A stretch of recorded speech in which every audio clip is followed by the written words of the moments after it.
of not as bad as the Pussy and Bio ones, but they are very like, come and check out my profile over on Threads. And I'm just like, all right, mate, come on. I get all that stuff in my YouTube videos when I upload. Jake, you get this too. Man. We get it. Interesting conversation. It's so compelling, the videos you make. Like, every video is a masterpiece. You know? I'm like, relax. I'm like, even if that was a real comment, I'd be like, relax. Delete. Yes. I don't know. That's the thing. Like, my mum would read that comment and be like, wow, this person really likes your video. I'm like, no, they're not real. Don't worry about it. I'm just glad there are still multiple places to have those conversations. And I think it's almost like we're going back to the old ways where it's a little bit like you seek Forums? out Yeah. I was like a IGN and GameSpot forum person and a GameFAQs forum person back in the day. And it's like, I don't know, I find myself like how I go on the Roomba subreddit. I seek out my fellow enthusiast in certain aspects or like ways to talk about things. And that's, you know, that's really it. Shout out to the Roomba subreddit. It's getting a lot of love in this episode. It's getting a lot. It is. It really is. Actually, membership's going to swell over there. We want to cut. All right. Oh man. We want to cut. Oh god. All right. Well, we definitely spanked that topic. I feel like this is fucking Lord of the Rings, like Return of the King topic with like 7 endings. Seven It just endings. Keeps, I hope his it was fades to interesting black for and just people keeps to coming listen to. back. And then I forget one of your names. That's my favorite part of the ending of Lord of the Rings. What? Have you not seen it? What's this? Where Frodo wakes up after getting rescued from Mount Doom, and every member of the Fellowship comes in, and he calls them all by name except for Legolas. So there's this meme that like he just forgot what Legolas's name is, because technically they only interacted like a few times. Like that guy. Gandalf. Roombas. Apparently, Orlando Bloom has a reality TV show. I didn't know this. What? It's like an explorer, like he goes on adventures, I think. Yeah. Yeah, but I keep seeing the ads. The ads are like everywhere. Well, because Dominic Monaghan and Billy Boyd have a new show where they go try delicacies around the world. Okay. And Ian McKellen's in it. But I didn't realize Orlando Bloom's wife, Kate Perry, she's That music video. Yep, she certainly released a video that It's a woman's world. We saw it existed online for 14 minutes, and then I feel like everyone immediately forgot about it. Like immediately. I saw. It's the first time I've seen it referenced since then. I saw a Pop Crave, I think, or a Pop-based tweet where apparently they offered it to Kamala Harris for her presidential campaign, and she politely said no. Oh my god! I would love to see that played in a rally. Know that. God. Yeah, that would be fantastic. God bless. All right. I don't know why I said it like that. All right.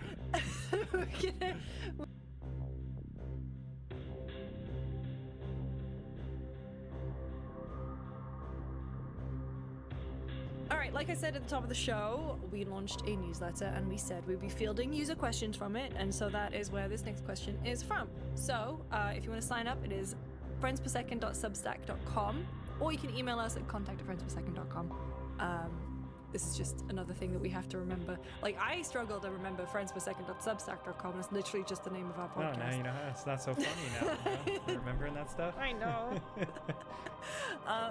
So this one is from the Substack. This one is from Jonathan Velez, who says, I've been meaning to write my user question for months now, and I always forgot the email.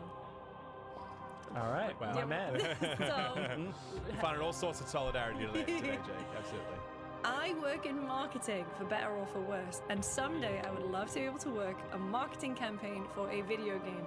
My question is, what do you guys consider is the best and worst marketing campaign in the video game industry?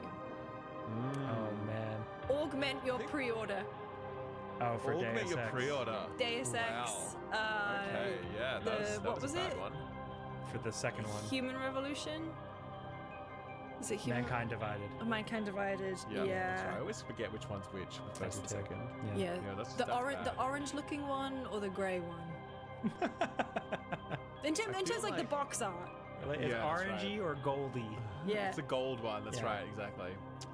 I feel like anytime Randy Pitchford promotes any product, it immediately becomes the worst marketing campaign straight away, right? Whether it's the games or the movie, As soon as his face gets up there, I'm like, nah, we're losing sales right here, man. That's my vibe on him. I am so intrigued by the Borderlands movie. I can't wait to see it. Cannot even tell you. Totally. No, but also I think in a similar vein, actually, the Lawbreakers. I actually think the Lawbreakers marketing campaign was one of the worst of all time. What did they do? I sure. don't even remember it. So the basic pitch was, first of all, Cliff Bleszinski presenting himself front and center, and he's not a good ambassador for his games because he's not very likable. Like he says some things that just don't really pop. They just don't work, right? So he's not a good front man for this stuff. Secondly, the whole marketing campaign was very much like, this game is for people who are skilled as fuck. Like it was literally skilled. One of those. Like, right? hey, did you play Quake? This isn't that, but you should play this. Like Absolutely. But also not understanding that market had gone, but like the fact is, a lot of people don't feel like they're super skilled, and so that doesn't naturally appeal to those sorts of people. And I guess it's fine to sort of position your game as one that is marketed to, or at least like welcoming of high skill cap players. But you also simultaneously told low skill players to fuck off. Do you know what I mean? Like literally in almost those terms, like fuck off. So that was bad, and Lawbreakers as a result died immediately, which to this day is a shame because that was actually a very good video game. And anyone who played it will say the same thing. But it really was very much undone by its marketing. And, you know, once that happened, it was one of the first live service flops. It really was one of the first truly notable live service flops. I didn't hate that game though. It's a good game. Yeah. That's the thing, right? It's a good game. And I don't think anyone disagrees with that. It's just that marketing cycle was so poor, it gave the game no chance. And I don't know, like my read on Cliffy is that like he probably wasn't very responsive to like feedback, constructive feedback during the process, and wasn't able to turn it around. And I don't know, the way he talks on Twitter and shit, like, I don't know, man. We don't know how it all went down behind the scenes, but it's a real shame that it went that way with Lawbreakers. So do you guys play that's my pick for the worst. Radical Heights? No one did. No one did. Also, falls. You know, I've said this before. Don't have a word that rhymes with shite in your game, because radical shites is what Gotham shites. Like it's also don't have the word fall because it can easily become fail on a thumbnail very easily. Yep. Godfall. For a bad one. Redfall. I mean, I don't know if it was bad. I don't really remember because it was so long ago. But for Dante's Inferno, there was a fake protest at E3. EA hired like fake religious protesters that were like like the game hell, you know, like I don't even remember but people had signs and be like, EA is the devil, they're promoting this game that's like about hell, how can they do that, this is terrible, like, and there are photos out there's like videos of it on YouTube, and like people had all these signs and like EA with like an X through it, and like Dante's Inferno, say no to Dante's Inferno. It was interesting. I don't know if that's good or bad, especially I don't know how that would play today. That probably would not play today either way. The only other thing I can think of too is I remember Dead Island. I think it was Dead Island Riptide. The special edition was like a torso. Oh yes. It was a naked woman's torso. Yeah. It was like a zombie body, but it was just like a torso, and it was really weird to sell that. Yeah, absolutely. I was gonna say another one that I really remember boiling a lot of piss at the time was Evolve. Do you remember that mad flow chart of figuring out what you got when you bought Evolve, shit. like based on which version you got? Like it was insane. I liked Evolve. I think probably like hands down worst. Did you guys remember the Ubisoft bomb scare in Australia? Yes, you know what? I talked about that literally like yesterday for some reason. It came up. So basically, this was like back in 2016 when Ubisoft was promoting Watch Dogs, and they sent a little safe to a business, like a company in Australia, Channel 9, right, a TV station. And they had a little note on it saying like to check your voicemail for instructions, but the person who received the package didn't get the note to check the voicemail, and so when they got this thing, it was beeping right? Oh my god. And so they had to call the bomb squad and evacuate the entire building because that's what you do when you receive a package as a TV station and it's fucking beeping and it's in a safe. Do you know what I mean? And so, you know, Ubisoft had to like unreservedly apologize for evacuating Channel 9 for their bad PR stunt. So that was for good stuff. I can. What about good stuff? Yeah, like so there's so much good stuff. Like there's so many like iconic commercials, and Sega does what Nintendo don't. One of the ones I just really loved was all the Crash Bandicoot stuff. The guy in the mascot suit and just showing up and doing shit was always so funny to me. It was like perfect for a kid. It was just like, hey, I'm Crash Bandicoot. I got a megaphone. I'm gonna talk shit. And like that was so 90s, like so late 90s, and perfect. I know we want to talk about good ones, but I did just Google to make sure that I did not hallucinate this one. Do you guys remember the Hitman Absolution assassinate your friends thing? Oh, I forgot about that. Oh I forgot about that. Okay, I'd forgotten. What was this? So it was an ad campaign for Hitman Absolution, and it was select a target. This is I'm reading from The Escapist. Select a target from your list of Facebook friends. Choose an identifying feature that they possess, and then specify a reason why they need to die. Oh my god! Holy hell! Jesus Christ! Yeah, and then to recap, the Hitman Absolution app makes it possible to send a death threat to a Facebook friend for cheating on her spouse, or suggest that a lazy friend identifiable by his big nose should get one right between the eyes. Anyway, Oh my god! it was at hire.hitman.com. Holy fuck! Square to it. This was like Twitter before Twitter existed. Damn, man. Square had to put out like a thing. Anyway. Wow. Yeah, right. It just. Hitman. Game Boy Advance SP magazine ads had there was one. It was like you could get a Game Boy. I think it was you can get a Game Boy Advance SP with like cool decals on it, and they had a little Mario lifting his shoulder up, and he had like barbed wire bro like tribal tattoo on his arm, and it just makes for such a good image, like still a good meme to this day. So I'm grateful for that. Wasn't there a Paper Mario advert where it was just like you cut out? It was a picture of Mario with like the little lines to cut him out, and that's like his. awesome. And then they called it like free demo. And it was One of my really good. one of my favorite toys ever. Did you ever get the Mario Kart Happy Meal toys? Oh man. No. Man, they were the Those were actual so good. shit. They were like incredible little toys. The greatest Happy Meal toy of all time. I don't think anything ever topped it. That was it, man. That was peak. That was absolute peak. Back when you would get real, like they were basically a real toy. Like it was like a real. Like now you gotta get a Happy Meal and you get like a cardboard cutout thing that you like have to, and it's shit. fucking this voucher. is a real proper toy, and I was like, damn, man. So that was good. I think the best one that I can think of in Australia is, I've probably mentioned this a couple of times, but like we used to give away Age of Empires in cereal boxes. Did you guys didn't get this, did you? No, but No, I that's saw awesome. someone post about this because they were like, a whole generation of games media and game developers was born from this free. 100%. It was just free Age of Empires 2 on the front, inside your cereal box. I don't know why they did it. I don't know what the deal was. I don't know how they made money on it. How is that profitable for Frito-Lay is what I would like to know, right? But they did it anyway. Frito-Lay don't make cereal, but you. I was gonna say, aren't they crisps? It's a movie reference. Don't worry. It's fine. So yeah, that was the best one I've seen in Australia. There's some. Actually, in one thing here, we did have Xbox who graffitied all our streets at the launch of the Xbox. They actually tarnished streets. They just did it everywhere. I'm talking fucking everywhere. They just spray painted our footpaths everywhere, and to the point where the council actually got them to clean it all. Like they had to remove it because you don't understand Oh, how council bad it laws. was. Jedi Council. No, we have local governments over here. Yeah, and they actually, because it was so out of control, because it was everywhere, like every intersection, you were waiting to cross the street, you look down at your feet, there'd be like 3 Xbox logos at your feet. You're like, come on, man, you can't just spray paint shit on the street, like that's not okay. No. Sure enough, they had to remove it all, so yeah. Anyway. Some good ones. There's definitely some more. Yeah. That was a good question. Oh, absolutely. The rich history of video game marketing. Like, it's I mean, even, is there anything this year that stood out as like a really good or really bad campaign? I don't think there's anything. Weren't there some cool billboards this year? Like somebody did. Maybe I'm thinking of.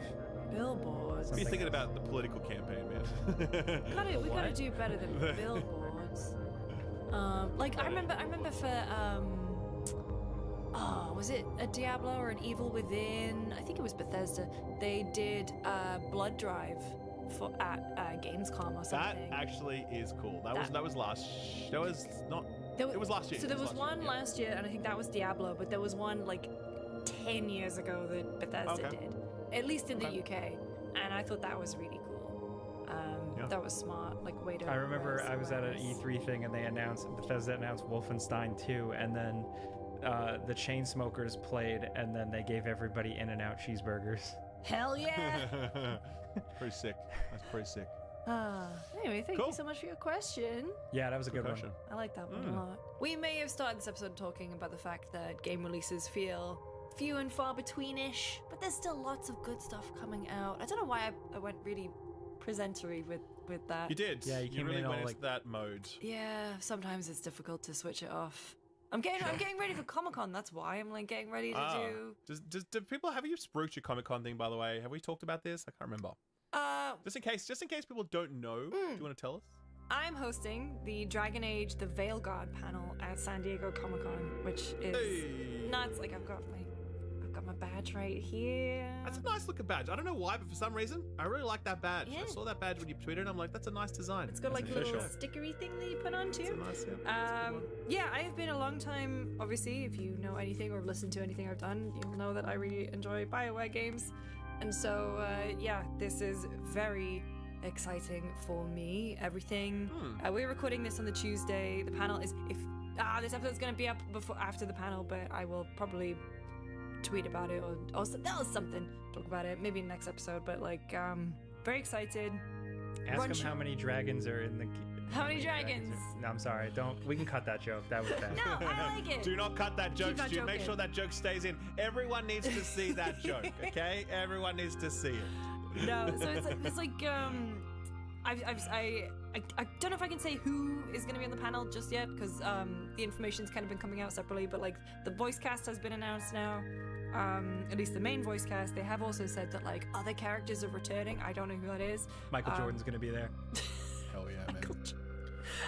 But it's very exciting, and like I got to do the Immortals of Avium panel last year, and that was a really like fun and surreal experience because I've done a couple panel things before, but like nothing on the scale of Comic-Con.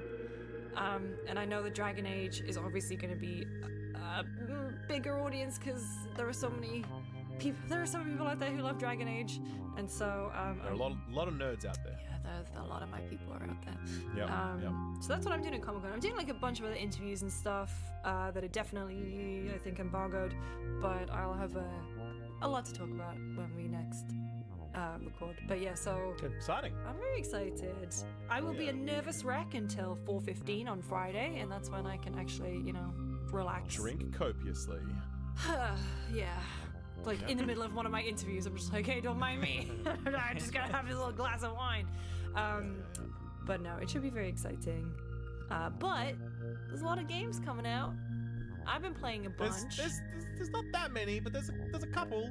There's some Lucy-ass games coming out. There's some Lucy-ass games. That's true. That's true. We can talk about those in a bit. Ralph, what have you been playing? So, still playing Destiny.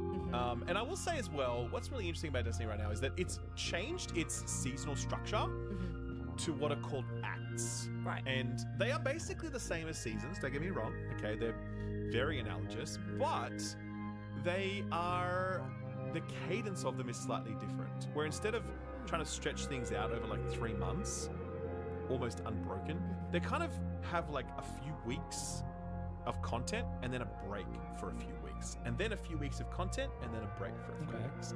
And I really like that. Yeah. I actually love that cadence. I didn't think I'd have any thoughts on it because I was like, well, who cares, whatever. But I found that cadence has really allowed me to like take a little break from the game or just like wind down a little bit while I'm waiting for that next content to drop, and then I can step back into it. Where before you kind of, I don't know, you would play Destiny for like 7 or 8 weeks while it had the bulk of its seasonal content rolling out, and then that last 4 weeks you would take a break waiting for the next season, and it felt a bit feast or famine. But here it feels like you're constantly grazing, I think is the way to phrase it. And it's a really nice model, and I don't know, I really like that actually a lot more than I thought. But anyway, that's Destiny. the other thing I played is Kunitsugami Path of the Goddess. Yeah. Right? So at first, I had no idea what this game is, to the point where I went to LA Summer Games Fest and I had a hands-on session booked for this, and I legitimately believed it was some kind of character action fighting game. Yeah. Because that's the trailers present, whatever else. Played it, it wasn't that at all. It was a tower defense game where you have, basically throughout the day, you're on these little maps. Throughout the day, you need to explore these maps to find villagers who are kind of cocooned. You need to free them, and then you assign them a role, and then you put them around the map at different points so they can do their thing. An archer, obviously, he's an archer. The woodcutter, he's a melee guy. There's a sumo whose job it is to tank. There's like maybe, I'm going to say 8 to 10 units who all do different things. They all open up as you go. But the combat, the strategic framework for it is so well designed that I'm like nearing the end of it now, and every map has felt like a different challenge with regards to the enemy types that are being introduced, the map layouts, the special conditions that they apply to each different. It is a seriously well-made video game in terms of like how it plays as a tower defense experience. It's also beautiful. The art design is super good. Like, they really spared no expense with the design of characters, but in particular the design of enemies. They're all kind of yokai, demonic Japanese inspired enemy types, and they just look wild. And they have like this model viewer in game allowing you to see all of it. Oh, cool.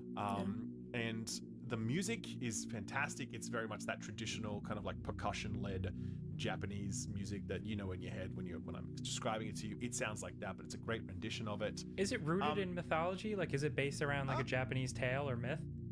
I actually don't know if it's grounded in a specific story, but the premise of the game is that you are escorting this goddess, the path of the goddess. And so she's literally walking in a straight line from one end of the level to the other. She's taking a sweet ass time, dude. She's taking a sweet ass time. And so during the day she walks, during the night she stays still. During the day you prepare everything. And during the you get everything ready, and there's no enemies attacking, but when night falls, that's when they attack. And so you kind of need to defend her because they're all rushing toward her to try to, And as she gets closer to the gate, it obviously becomes much riskier when night falls because she could be quite close to the gate. It becomes really tough to defend her, whatever. Oh, so, and then in some cases you'll get the Torii gates, like random ones will, like, depending on the nighttime, like they will appear in a different spot. So you can set up your defenses and move her. Correct. And you can set up thinking, oh, there'll be the main gate and then the side one. And then they'll be like, oh, JK, I'm coming out the other side one that you didn't prepare for, so you're going to quickly move everyone. But that's a good example of just how much they change things up. But what's also really lovely is that in between these maps, there's some base building that goes on, where each map that you clear then becomes a little base that you need to kind of rebuild. It's a bit too simple, unfortunately. It's a bit too repetitive. I don't know how far into this you are. I don't know how. I think I'm maybe halfway through the game. Okay, but like so I've done plenty of base building. You've got plenty of it, sure. Well, it's base repair, really. You're not. It is. Building You're right. It is base repair. Correct. And so that when you repair, you're basically assigning workers to rebuild certain parts of the base, and it gives you resources essentially. And by the end, there's a really nice little base that you have repaired, but you have no reason to go back there. You can't walk around it and enjoy it or anything like that. You can pet the animals. There are animals to pet. You can pet the animals. But there are lots of animals. Yeah, there are lots of animals because they're covered in the. Are they gross? No, or are they like normal? Well, they are when you find them in like the levels. They're covered. Is it defilement? It's what it's called. The gross stuff. And then you basically. The goddess has to use her power, and like basically she gets rid of the scourge that's taken over the level. And so the animals, when you see them, they're covered in it, and then if you give them a little tap on the butt with your sword, they get rid of that, and then you can use the thing that they drop as kind of rations if you or your units lose health. So it's like it is in your best interest to go around and rescue the animals, purge the defilement of everything in the level, because then you get like a charm that you can attach, and it can do things like give you extra moves, like powerful moves for when you are battling the what are they called? The seethe. The seethe, battling the seethe, So, or gives you just because like, I'm judging from the trailers. Can you are you like, as you're setting up your units and tower defending, are you also running around and hacking and slashing? and fighting, yes. Okay. But then there are some conditions where you are. So when you die, you don't actually die. You go into a spirit form, and then you eventually get back into a body, and you can go back to fight. There are some levels where some of the particular seethe mean that you are in your spirit form from the very beginning. So it's you're only relying on your units, and you can basically like pause at any time and move them or do something. But like you are very powerful as the character, and so when they take that away from you, it's like, oh my god, this has to get really tactical. I need to make sure that I have upgraded everyone, and like that's where doing the base repairs comes into it, because you get extra resources that you can then invest in your guys to be more powerful. So like it's a really satisfying. Like I was going back and like replaying some of the levels, and originally when you play a level for the first time, you look at some of the bonus win conditions, and I was thinking, I will never get any of those. And then I go back with my guys, and I'm like, oh, I got this now. Breeze through that, and I've got my extra credits. No, they're not called credits. What are they called? It begins with an M, like an extra I know what you're talking thing about. to upgrade. It's great, and also like she can't move.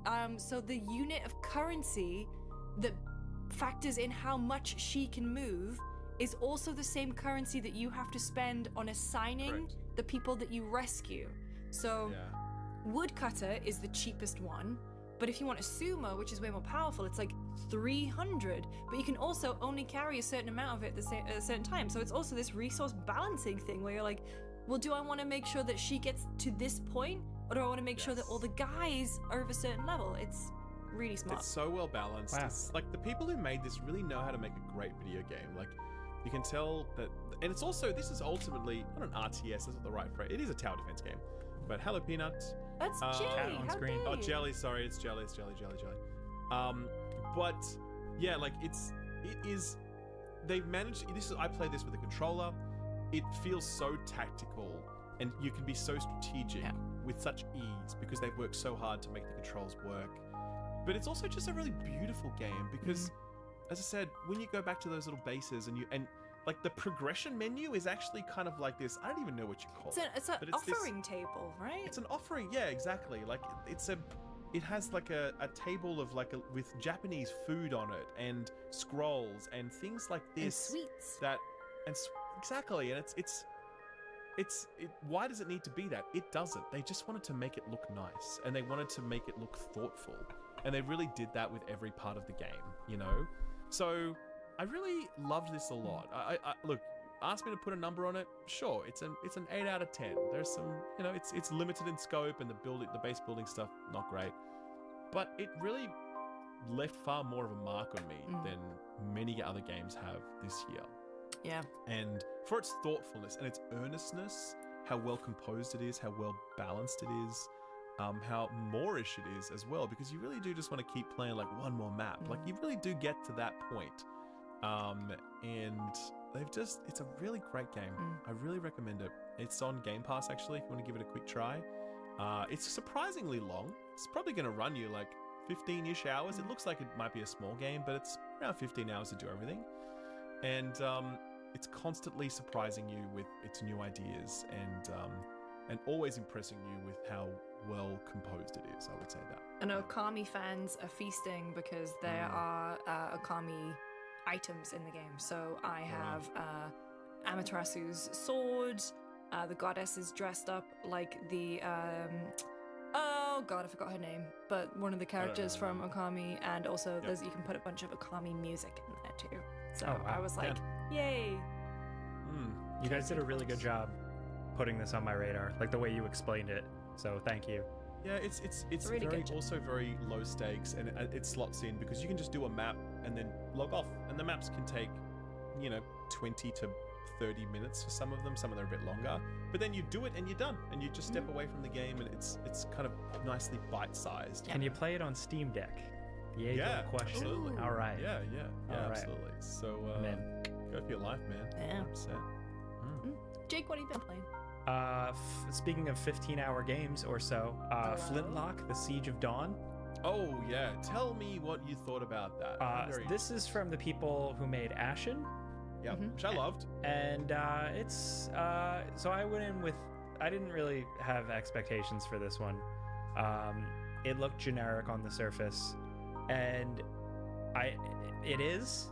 I know that sounds bad, but I still enjoyed playing through it, specifically because I liked the feel of the combat. I liked the way the worlds were structured. I liked exploring. I liked going. It just essentially, it's a little bit structured like a Souls. You know, you die, you got to go back and get your souls. There's bonfires, stuff like that. But it's got kind of God of War-esque combat, modern God of War, and I think for me it was the way it was all put together, like the way the kind of areas. So it's not open world, but it's like just a big. It's just a collection of hub worlds where you're going from one to the next, and you can backtrack and stuff. But it's the way all those areas were structured, and how many little hidden things they had tucked away, and the verticality of it all. Everything about it, the way the RPG, like the action RPG style skill tree is, all of it just like tapped into like my lizard gamer brain with those types of games that I just kept playing.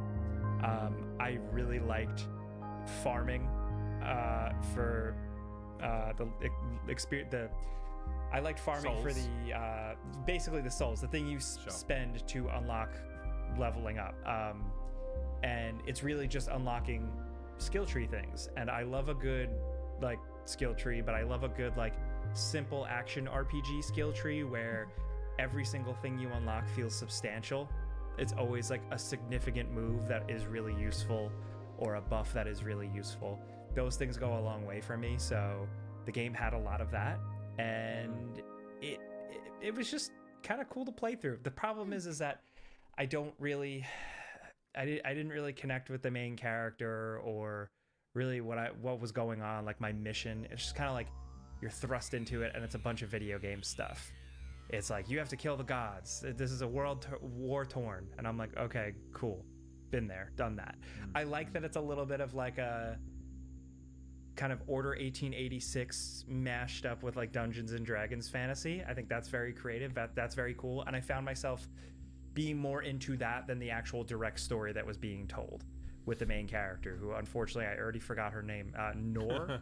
Nor is her name. Something like that, yeah. But Nor? Nor. Yeah, N-O-R. But again, to go back to her, like you very quickly cover her up with armor, and every armor piece is significant. Every armor piece gives you not just like +5 health, or like, wind resist, lightning resistance, actual significant things that are helpful, an extra gun charge, stuff like that. So it's just all those little things that just happened to my gamer brain that like I just kept playing. I don't know. It's one of those games where it's not a full price game, but it's definitely one of those ones I recommend. Like, yeah, it's I know it's like, it's hard to not sound like super enthused about it, but it's like one of those like 6 out of 10, 7 out of 10 games where you know what you're getting. You go in at a lower price. You just kind of want to turn your brain off, play a kind of AA feel game. That's this.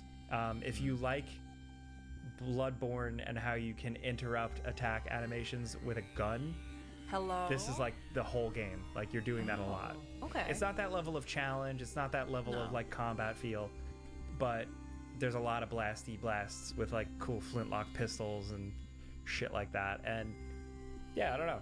It was interesting. It was better than I expected. Yeah. Austin, yeah. So I played the demo for this a while back, and I liked it. It did feel. I liked it was. I sort of thought of it as a bit playful. Like, it was willing to try some things and mishmash some things together quite fit and whatever else. And I was like, okay, cool. I like that it was doing that stuff, but I also worried that maybe this doesn't quite come together at the end. And I mean, I didn't play any more of it, but Austin did review it. That review will be up on the channel soon. He just unfortunately didn't quite like it. Like, it just didn't come together for him. Yeah, the combat just wasn't sort of deep enough. Issues with level design. The story department was like a real deal breaker. Yeah, no. And I think he kind of described it as like, you know, Banishers Ghost of New Eden, right? Had some really clunky ass combat. But the storytelling chops were there, and it really carried that experience. I think most people who liked that game, and there were quite a few people who liked that game, they really liked it for its storytelling. Yeah, it was cool for that.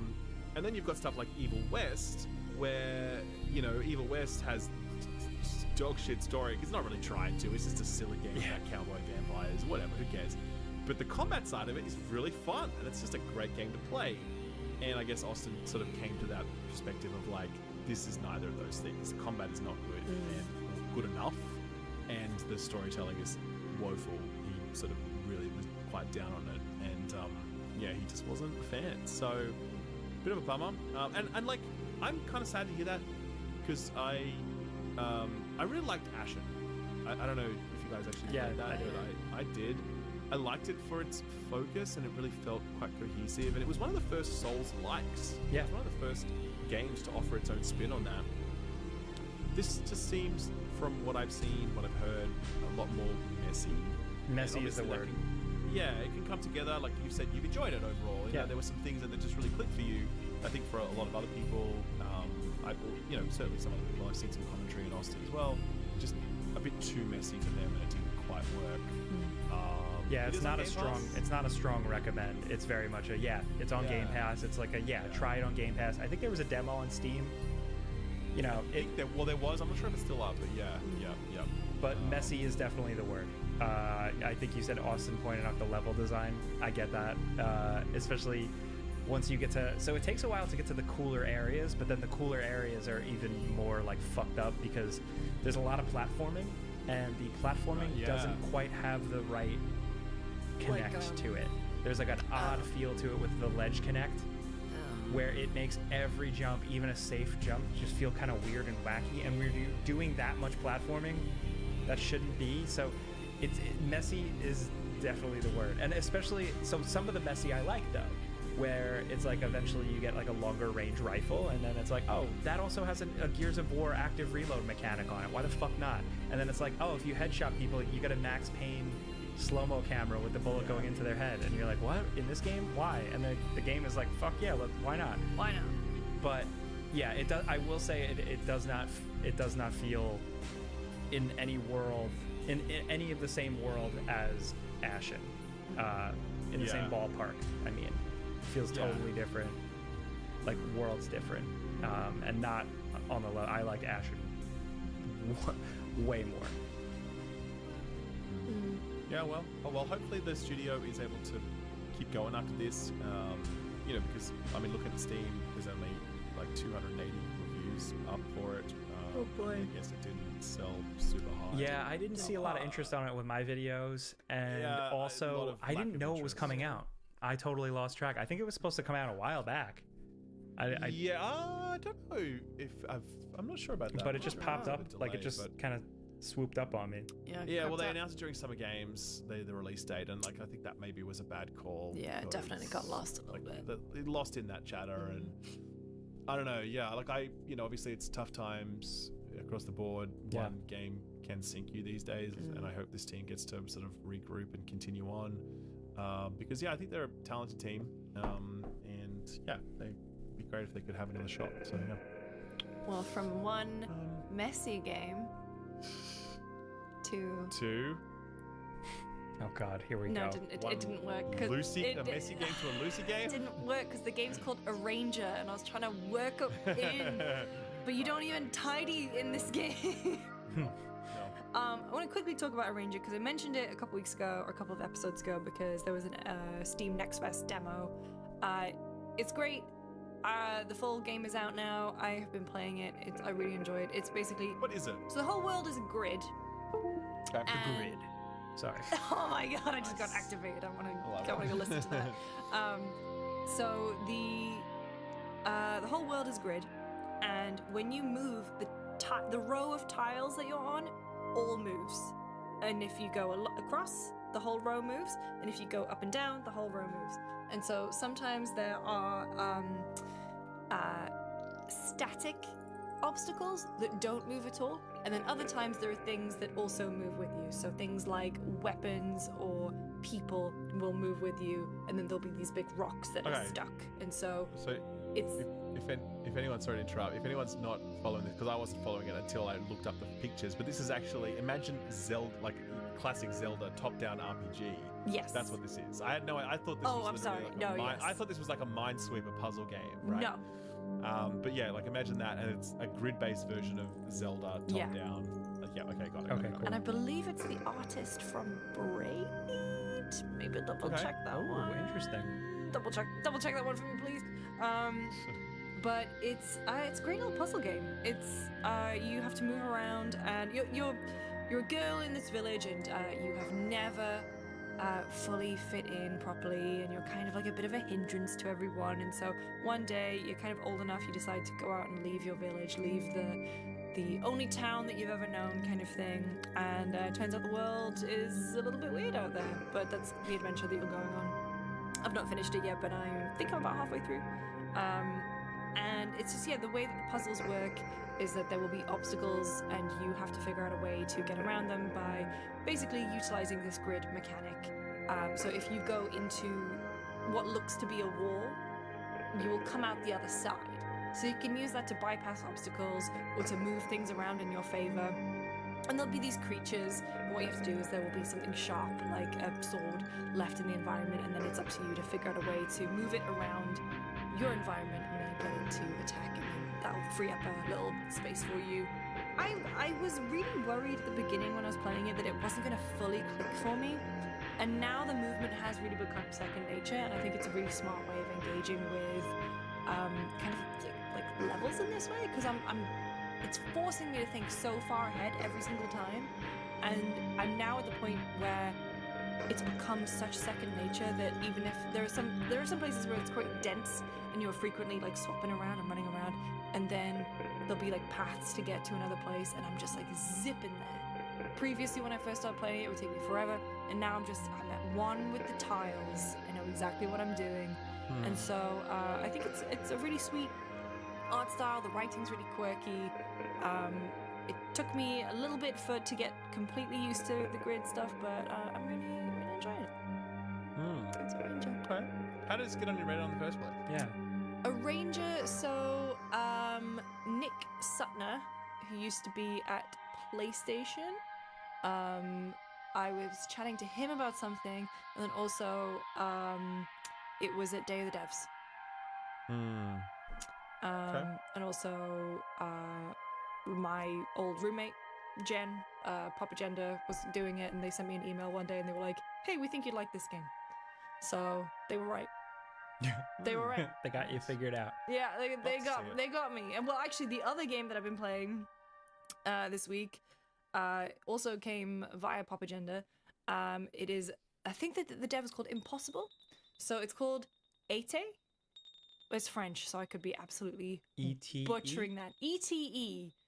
There are some accents on the E's, I believe. Sure. But it is a really fun... I don't know how I feel about the phrase cozy games nowadays. I really don't know how I feel about that. Right. But I guess it would be within that wheelhouse. You're a painter and you've arrived in Montreal. Oh, I have heard of this one. Yeah, right. Okay, sure. Go on. Everything is white, and you basically paint the color back into the world. So that immediately ticks my boxes because I love that element about Okami, and it also, the way that you do it is very reminiscent of like the satisfaction that you get from Power Wash Sim. So first of all, you're just kind of like, you're just putting color back into the world. You don't have a continuous stream of paint, or I guess whatever it is you're using, because it's this painterly, like watercolory look to the world. You don't have it kind of makes you stop for a little bit. But if you color in just enough of a tree, for example, it lights up the whole thing. Like it colors in the whole thing. So there's that. Then That's really you have to, you basically get to Montreal, you're renting this apartment that's completely unfurnished. So you have to make paintings to sell to get money. Bold, because in a video game, for being like, yes, it's so easy to become an artist, and everything will sell, and it's so easy. So they make a stamp system. So if you color something in the real world, you get a stamp to use, and then when you are making paintings to sell, you use those stamps. So you can color in the background, and so you can make actually like pretty good looking stuff to go sell at this local cafe, except I'm lazy, so all I do is I basically put like a bin and then I color in the background and I sell it for $200. It's modern art. Is it an old 90s McDonald's bin? I need to go check my Facebook Marketplace list. Like, this is not a pipe. But so what you do is when you go around the town, you meet people and they all have particular requests and they would love to see paintings of this, and then you have to go find all the stamps and make the painting and give it back to them. And or you can like you find this commune kind of thing and they're looking for a new flag and you can paint that for them based on the brief that they give you. There are different hub areas to explore, and yeah, like by filling everything in with color, you get to unlock it and use it. And then when you get your money, you get to go to the store, and there is basically like a Tom Nook-ass thing where you get to your apartment and the landlady takes all of your money, but it's not furnished. But that landlady, funnily enough, runs a furniture store that refreshes its inventory every single day. So you go in, you spend all your money. But the way that you refurbish your apartment, like I said Animal Crossing now because yeah it is, but it's like, I don't want to say Sims in the way that you can build stuff because you can't, but in the way that you can lay it out, it has a really good grid system that is actually probably better than base game Sims without mods, which will mean something a lot. So it'll mean a lot to a very particular niche of people. But it's, yeah, there's a lot of it in there that I really like. It has a really nice and satisfying gameplay loop of like, oh, I want to do this, so I need to go to this area and color in this. Again, like with a range of the characters are pretty quirky, but it's also it is a very Montreal game. If you've ever been to Montreal and you play this, you're like, oh damn, I have seen these houses with these staircases. Oh, cool. You go into the shops and they say bonjour, hi, which is how, if you've never been to Montreal, that's how they greet you. But also there's really cool like learning moments. Like I found this one character who was talking about like the indigenous peoples of Canada and Montreal and Quebec, and if you finished their quest line and got him like the painting that he asked for, it's like, hey, do you want to learn more about this? And you can go and read about how everything kind of went down there and like learn about the way that this game is kind of supporting and encouraging people to learn about that. So I thought that was also really cool. There are some bugbears that I have with it though, like I saw this in another review. I saw this in the review on The Gamer because I was like, am I going insane? There's one character who's like, meet me in the bar. I have no idea where this bar is, and I have looked everywhere. I can't find this bar. And there's like signposting issues I don't think are very strong. Like it tells you there's this journal system where it's like, hey, go meet X person at Y at this time. That's great. But when you get there, I have no idea I can't remember what they look like. I have no idea where they are. Like in the park especially is a very big area. And it does struggle a little bit on, like I've got a 4090 and it chugs a little bit. Really? Yeah, so it's okay. very detailed in terms of like when you look at everything. And so I kind of get it, but also like even load times are a little bit slow. Interesting. Okay. But the music's lovely. I really thought I would only play it for a couple hours, and I did. I played it for a couple hours, and then I put it down. And then on Sunday, I played it for like 4 or 5 hours, just painting shit. How many hours into it do you unlock the gun? Oh, the paint gun. Is that like right away? Well, if you fill in enough of an area, you get an unlimited paintbrush. So I guess you've got paint. That's powerful. Gun. That's right there. So is it like present day Montreal or is it like old school? Like I can't tell. I think it's like present day Montreal-y, but like not Stylized. Yeah, but like stylized. Oh, and also That's there's cool. in how in Stardew Valley there's the community center, Yeah. and there's basically one of those where you and local artists work together to restore this old place, and ultimately the whole point is for you to have an exhibition there. So it's nice. There's like long-term goals, short-term goals. You can just sell paintings all day if you want to, or you can go explore and fill some stuff in. It's good. Do you guys have this thing where like coloring books for adults was a fad for a while? Yeah. Did you guys It do this? still is a fad. Okay, well, Yeah. say so. This No, very- I've very seen much so- reminds me of that without the effort. I've seen so many of them pop up on my TikTok For You page recently. Right, okay. So I have It's a one. nice thing I've to do. never It's used it. therapeutic. Yeah. I know he's I got one or two. Someone gave it to me. I got the Witcher one. I have like a Witcher 3 Oh, right. coloring. Okay. we got It's one awesome. for our friend's birthday. We got her a Killian Murphy book. But it was, I think, Coloring in Cillian Murphy. Is it But- Do they have no, the no, thing? no. Do they have the thing when he's on the couch? Yeah, no, no, no. Do they have the couch one? but it was really badly translated, and clearly they just taken pictures of him and put them in Photoshop and like drawn around him, so they looked awful. It was Love it. it was great. So that's what I've been Okay. playing. Ete, thank you. Yes, if you're interested, go and check it out on Steam. It currently has 11 Steam reviews, which is not great. Came Like out it on that. today. Came out today. Came out today. Came out today, Hopefully sure. that But picks if you're up. I interested- think it's a really nice game. It's on sale right now, 25% off until 31st of July. Grab it. Sounds like a cool game. Support the developer. Leave a positive review if you like it. Help them out. Yeah. Anyone else been playing anything else? Oh, did you guys check in on Concord anymore? Did you play the open beta? You know what? No. That's a no. That's a hard no. No, I didn't. Jake, did you? Just did we talk about what we talked talked about? about I it. never played anymore. We talked about I was it. not into it. It was. It's so. It's as I said in my new show. It's absolutely Jova. Like you can't look at those numbers and think this game has any shot. Marvel Rivals, as we just said, achieved literally 50 times the peak concurrent viewership in its first 2 hours than did Concord over its entire beta. God. It's brutal, man. Yeah. It sucks. It's disappointing for that team. No one wants to see something flop like that, but the reality is, it is flopping like that. And now it's like, what happens next? What's Sony gonna do about it? Because if they just push this out, my fear is that they just push it out and they're like, oh god, all right, fine, get it out the door. We'll support it for 3 months, and then after that, we'll put it into maintenance mode. Like that's a real threat that can happen with these games because the costs associated with updating. If you were to delay this by 6 months, pivot to a free-to-play model, that's going to cost a packet, like a lot of money to do that in terms of like your burn rate. And so a lot of these games are just like, fuck it, this is never going to work. You're going to eat the loss, and they just push it out. They get the upfront revenue that they can, and then they close it down. And I reckon that would be such a bummer. I don't know, man. It's a real shame. It's a real shame.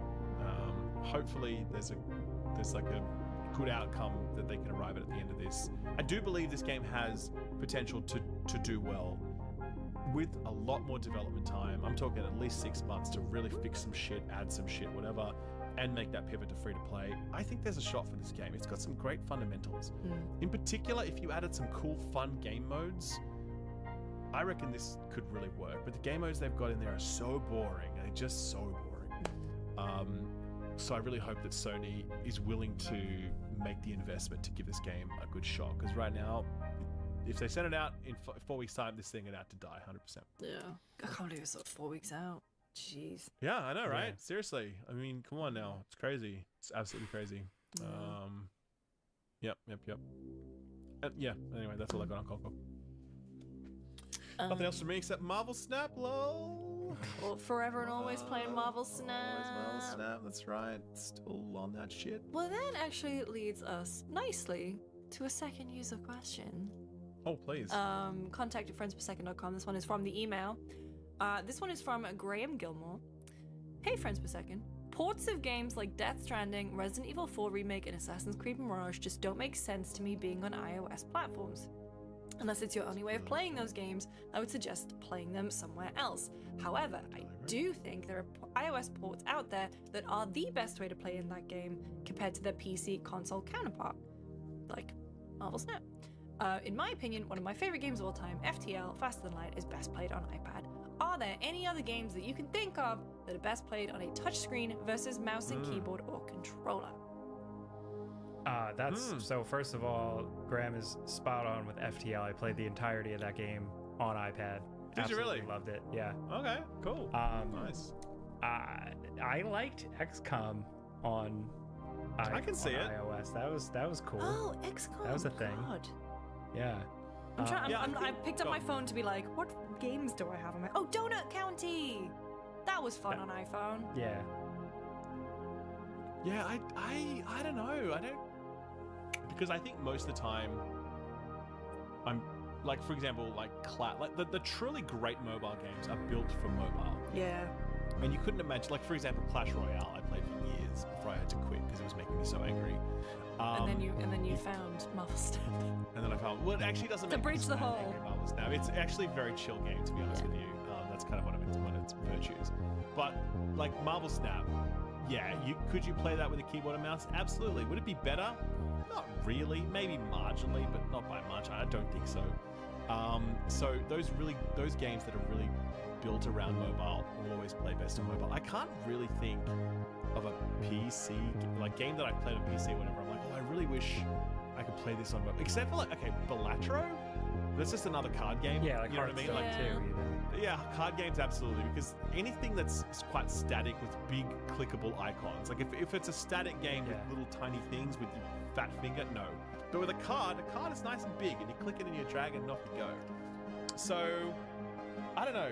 Yeah, nothing really springs to mind. About Papers, Please. I played the whole thing on iPad. That worked pretty well. I thought that was good because you're swiping through documents.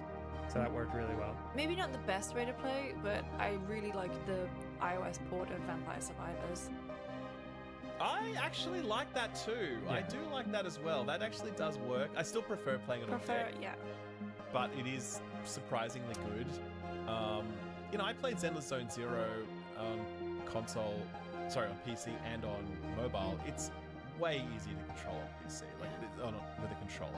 It's chalk and cheese, but it's still playable on mobile with a touchscreen. You can still do it. It's just not as good. Peggle. I think. Sorry, go on. Peggle, of course. Absolutely. Peggle iOS was so elite. Can't even download it anymore. Yeah. I do think it's a very interesting point, though, about the desire to port these premium AAA games to iOS devices and mobile. And it's like, why are you doing this? They're not selling, firstly, right? What's the play here? Because unless you're actually going to sell a controller for this, I really do believe that is like a thing. Because I just like, do you want to play these games with just touchscreen? Like, you want to play Resident Evil 4 with touchscreen controls? I mean, like, you could do it. You're going to sit there for 15 hours on your phone, and the price of the game is quite similar to what you pay for it on a PC or a console. You can get GeForce Now or xCloud if you wanted to stream it, if you didn't want to buy the hardware. You could buy a cheap secondhand console. There's so many gateways into playing Resident Evil 4 and Death Stranding on a screen, and that's properly how it's going to look, how it's meant to look, with proper sound. Why the fuck would you want to play it on mobile? Come on, man. What are we Do you think it's just the mobile gaming audience is so huge that like Capcom or Ubisoft are just like, well, we gotta try throwing something out there. I also wonder how much Apple's throwing out there too. Oh, absolutely. Apple's back in those ports for sure. And I think it's a flex for them to show what their silicon can do, and it's smart. I really do believe there is a future where there's this, like, the mid-tier, like, I can absolutely see a future where your non-premium, non-cinematic, non-AAA blockbusters could do well on those devices. Absolutely. I mean, Netflix is really... The thing is that they were saying that, like, oh, Netflix games has gone up by 30% in engagement from last year, and I was like, oh, so the 3 people have gone to 9 people? Because, like... They have some pretty big numbers on some of their downloads, but not on many of them. But, like, they some also of have the 80 games in development. That's a lot. Yeah, they have a lot. Yeah, they have some really good... Here we go. Hang on. How do I... I just... How do I change... Yeah, I don't know. I feel like you need to understand the constraints of the hardware. And this is what these mobile developers have nailed. And this is why ZZZ and the MiHoYo games or whatever are so good.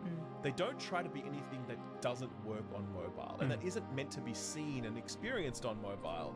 you're really just trying to squeeze Resident Evil into a mobile. It's not built for that. Like, it just doesn't look and feel right. The experience of Death Stranding is not meant to be delivered through a mobile screen. Like, it's meant to be on a big fucking screen with speakers or head. You know what I mean? Like, yeah. Like, so I'm looking at my Netflix app right now, and like Storyteller.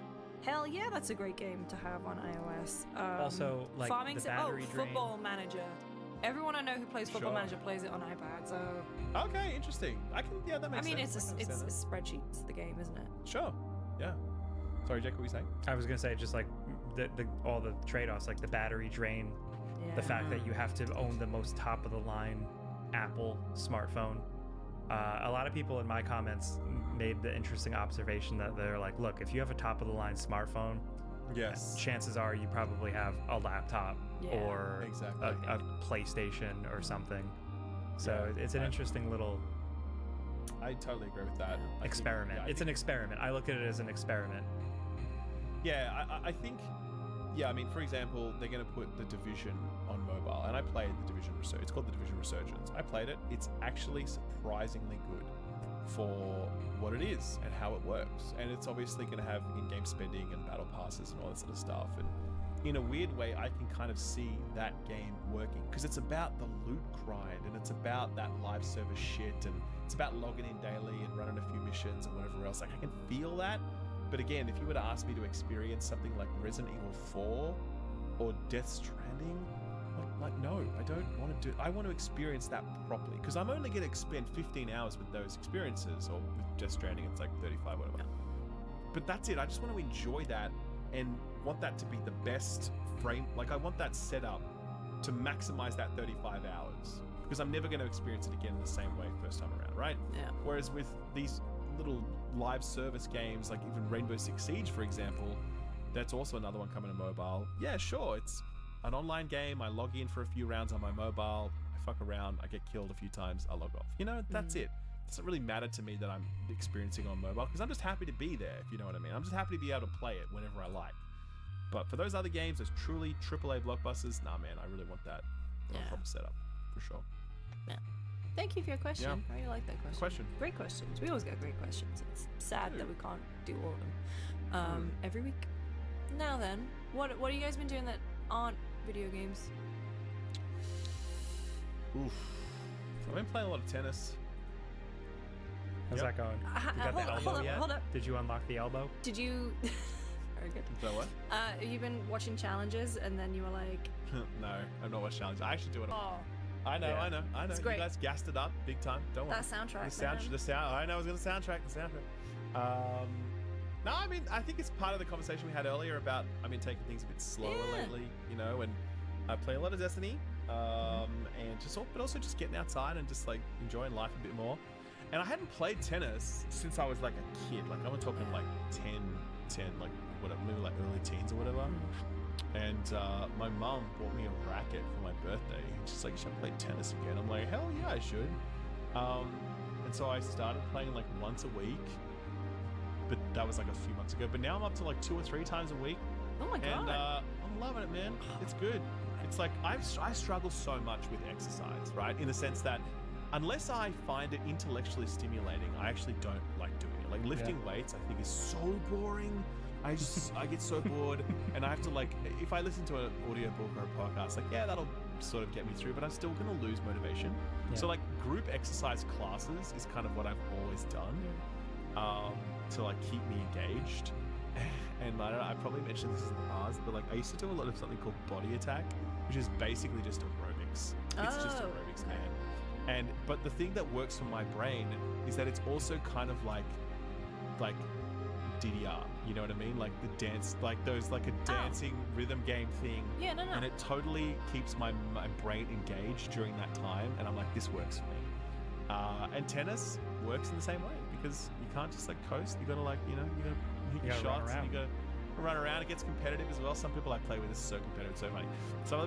Most people I play with are like just older people. We don't give a fuck. We're just there, have some fun, you know, like whatever. Some people though, they're properly into it, man. And they're like, if they're losing, they're not happy. And if you're on their team and you make a mistake, oh, does he get mad at you? Oh my God. They don't get mad, but they have this kind of. Some of them will have this thing where they're clearly not impressed, and you know what I mean. That's where I'm out. It's kind of just like, look, relax. We're all just here to have a good time. It's no big deal, you know. No one here is training for Wimbledon. So you play doubles or you play singles?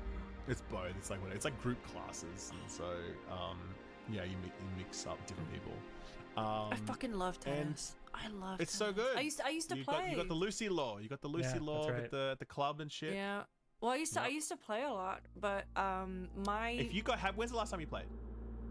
probably when I was about 18. So I reckon if you go back, go on. well, no, I was gonna say. So an issue that I have, and also as I'm getting older, is my knees hyperextend, and Oh, so I don't know if you've ever noticed. You'll like see Mr. you'll Fantastic see it out at here. Gamescom. Is my nickname used to be at uni was horse legs, and Jen and Greg still call me horse legs. So, That's awful. no, because my knees like I'm bend sorry. backwards. My God. And so That sounds really unpleasant. What the fuck? well, so that's the thing. And so tennis, I used to play tennis, squash, and badminton. And I played them all through school. I played on the team for tennis. Like, I loved it. But short sprints, hard stops on those knees, like, I got to a point where it was miserable. And so I kind of just stopped playing. And then I got super lazy. But now, I mean, I guess, like, I don't know. I would love to play again. It's just, I don't live near a tennis court. There's always a tennis court near you. You think you don't, but if you look up, there's going to be a tennis court 2 streets away from you. So like That's how it works with tennis rats, you're never more than 2 meters away from a rat. Seriously, You're never it's more than 2 100% blocks true. away from a tennis court. Yep, I reckon if you started Googling it, you find one. So it's been really good, and if anyone's thinking about getting back into some sport or whatever, I recommend it. Yeah, It's been a really nice journey. Because I think as well, like I think, you know, like the life that we live, you know, like we sit around playing video games all day, very sedentary life. We're YouTubers and media people, whatever. It's very isolating existence of living online and just talking to people through Discord and whatever. Like, you know, often you don't have to leave your house if you don't want to. Something like this has been really good. So just like tick all those, like counter all that shit. You know what I mean? Yeah. So Get out there, play some tennis, talk to people about politics. Absolutely. Ask them about their personal politics while playing tennis. That sounds very healthy. That sounds like it's going to go really well. That's what I need. Especially in Long Island. Oh, You know what I mean? That's right. It's going to go well. I started doing yoga flow, like warm up things like every day just to stretch out a bit. And that's been Sure. nice. Makes me feel good. I hate Sure. it. It's fine. No, Hey, I like just- it. It's good. Just quickly as well, I saw for the very first time Wonder Woman 84. I watched the original Wonder buddy. Woman. And then I watched 84 straight after. Me and my friend watched it together. Holy shit. Talk about a fucking drop. Wonder Woman, the first movie, we were Incredible. stunned Great, loved at it. how good it was. I was like, damn, this is a fantastic movie. Like, honestly, I would rank it up there with some of the best superhero films, full stop, just in terms of like the performances. Like Chris Pine just crushing it. The best Chris. Like the writing was solid, the story was solid, everything was so solid. And then 84, goddamn man, Pedro Pascal absolutely just sucked so badly. He had no business playing a villain. He was terrible. The script was woeful. Everything about it was awful. Just an awful, awful movie. Especially the part where she basically co-ops the body of another man. So you know what I mean? Yeah, like that was kind of fucked up. that was kind of on many levels. So not like amazing how much of a drop off that was. And what I learned actually was Zack Snyder and co-wrote the first movie. And I was like, damn, how did Zack Snyder write something good? What happened? I don't understand. This is really good. And then Patty Jenkins actually wrote the second movie and it was not good. I'm like, damn, that's so disappointing. Because she just directed the shit out of the first movie, like completely crushed it. So yeah, it was very interesting. I've caught up now on most of my superhero films. The only ones outstanding for me that I haven't seen, Shazam 1 and 2, Blue Beetle, haven't seen. Why are you doing this? And Black Adam. And Black Adam. Oh man. Why? Yeah. Why? Oh, Why? man. Why? No, honestly, this is a project that my friend and I have been on for, I think, at least 4 years now, where we've just gone through every couple of weeks and watched like two superhero films or whatever. You started And saying it- shit yes. movies there. I heard Well, you. by the end, it's by the end we're definitely down to the shit stuff for sure. And so at that point we're done, and then we're thinking, what's next? We're thinking we're going to watch the Mission Impossible movies. Oh. 1 and 2. I've only seen 1 and 2. I'm so excited for you. That's like, yeah, I'm actually really pumped for that. And what was the other one we're thinking about? Something Oh, you should do else, Fast and honestly. Furious. That's the other one, actually. Yeah. Yes, exactly. Because I think I've only seen 1, and now I believe there are 45 of those movies. There are so I need to catch up. 10 plus Hobbs and Yeah. Shaw. Yeah. So Right, there's a thing that happens in Fast 8 that has been building up for like 6 movies, and I was back in the UK at this time, and it was when Fast 9 was coming out, so like me and my friend Dave watched all of them, and he'd already seen it, so he's filming me, and so there's a reaction to the thing that happens in Fast 8, and it's just me. I was painting my nails and I'm literally freaking out, just like Oh, that's awesome. Oh, I saw Mamma Mia for the first time. No yesterday. way! Oh my god! Here we go again. Mum? What a film. it's great. Yeah, Amanda was like, we need to watch this. And I was like, okay. Right. I yeah, haven't seen the it's kind of- sequel. Did you watch It's so just the first obvious one? that it's going to be Pierce Brosnan, like right from the beginning. Like, I was like, oh, it's going to be him. And sure enough, it was. Wow. Have you seen him recently? Good Yeah. lord. Yeah. Yeah, He that's can't Dr. keep Fate getting right there. away with it. No, his Instagram. Good lord. Yeah, it was really good, actually. I also I have like a weird thing for ABBA. ABBA? What the ABBA? hell? I don't know how to say What it. the hell? ABBA? I have a weird thing for ABBA. I'm sensing a fake fan. I'm fake sensing fan a of fake ABBA. ABBA fan. That's right, ABBA. I thought you were gonna reach and pull a copy of ABBA Gold. Like, what a fake fan have, and this. This? Oh. You know. I do love me some Fernando. That's like one of my favorite songs, to be honest. It was exciting to watch it and see like what the next needle drop would be and be like, oh yeah, like I was just like there for the songs. You know, my dad got married in like 15 years ago. When he and my stepmom got married, their wedding reception was just ABBA Gold on repeat. That's sick. It was great. cool. Respect. God pretty bless cool. him. It was That great. works. Cool. But that's not the only film you've seen, Jake. I don't know why I said that in such a creepy way. That's not the only film you've seen. Oh yeah, I saw Twisters.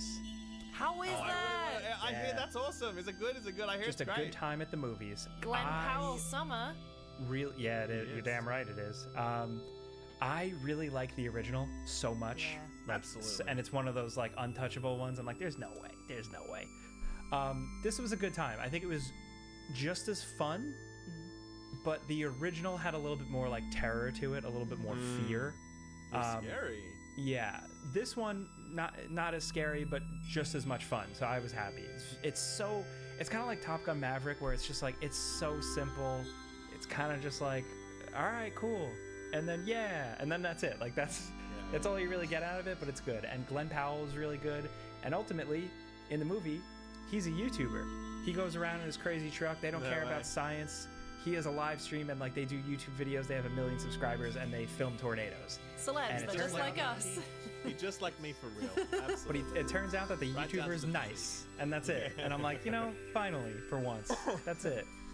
But no, really good movie. Special effects were good. It had a lot of really good sequences. Yeah, it was just a good time. It's really simple. There's not like too much to it.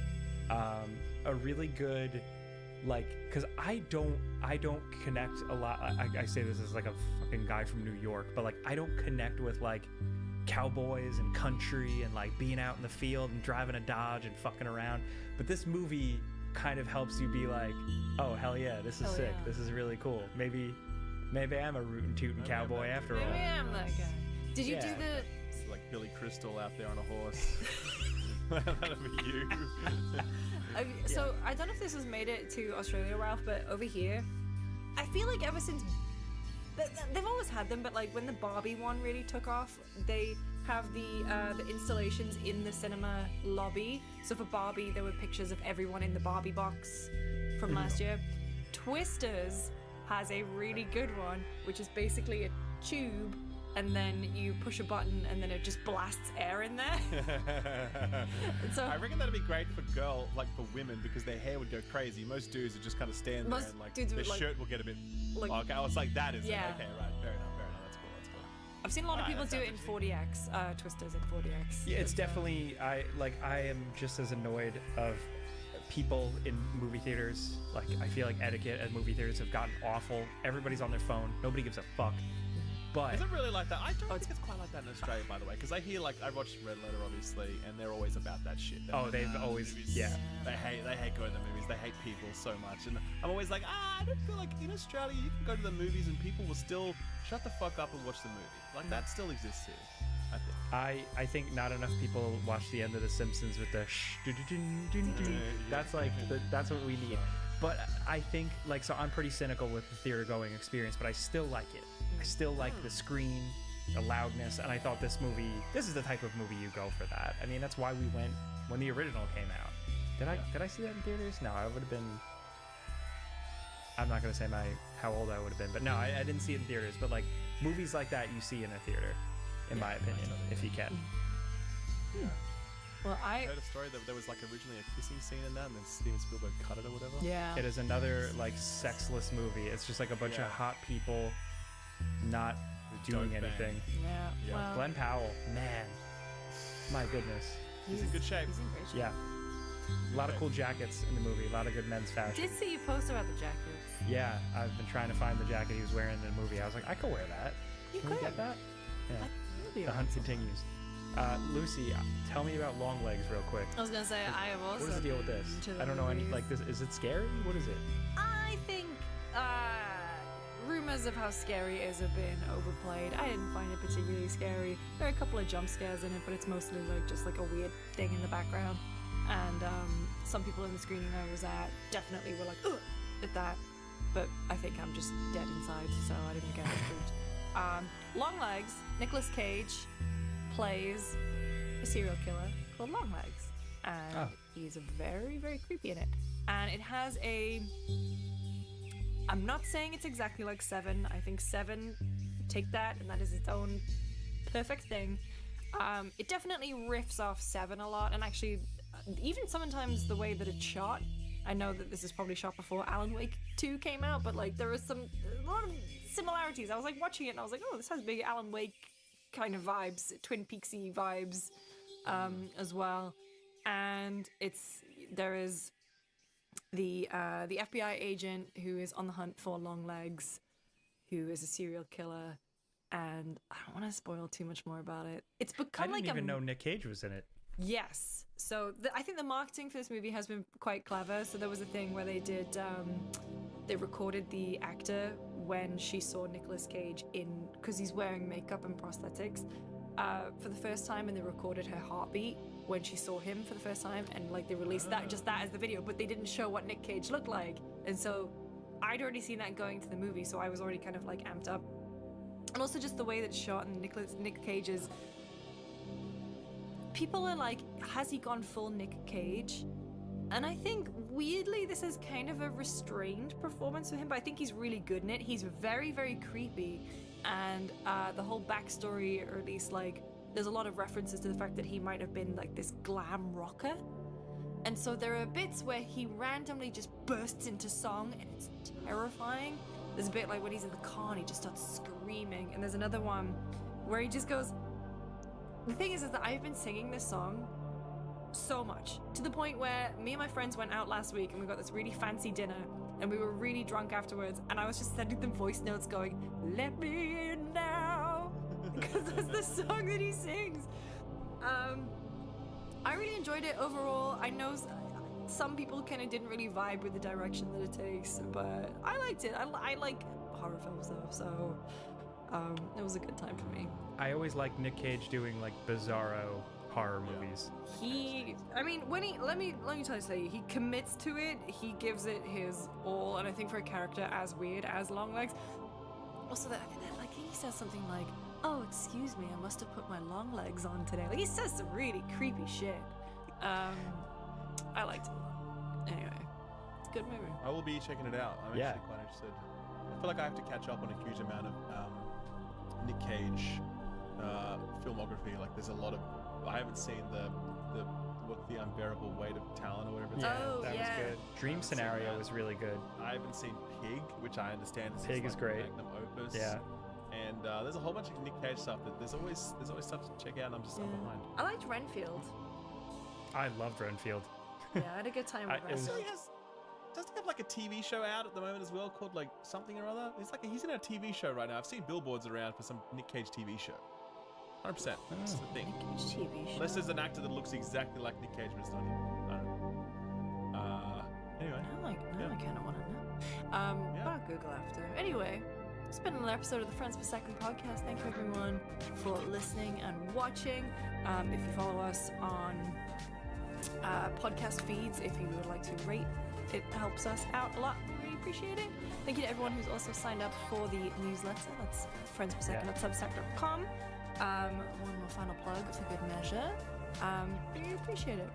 And we'll be back again in a couple of weeks. God, oh, thank goodness you're here will be out so I can... Yes. Okay. I'm so excited to talk about it. Anyway, I've been Lucy. He's been Ralph. He's been Jake. Tie your shoes and go to bed.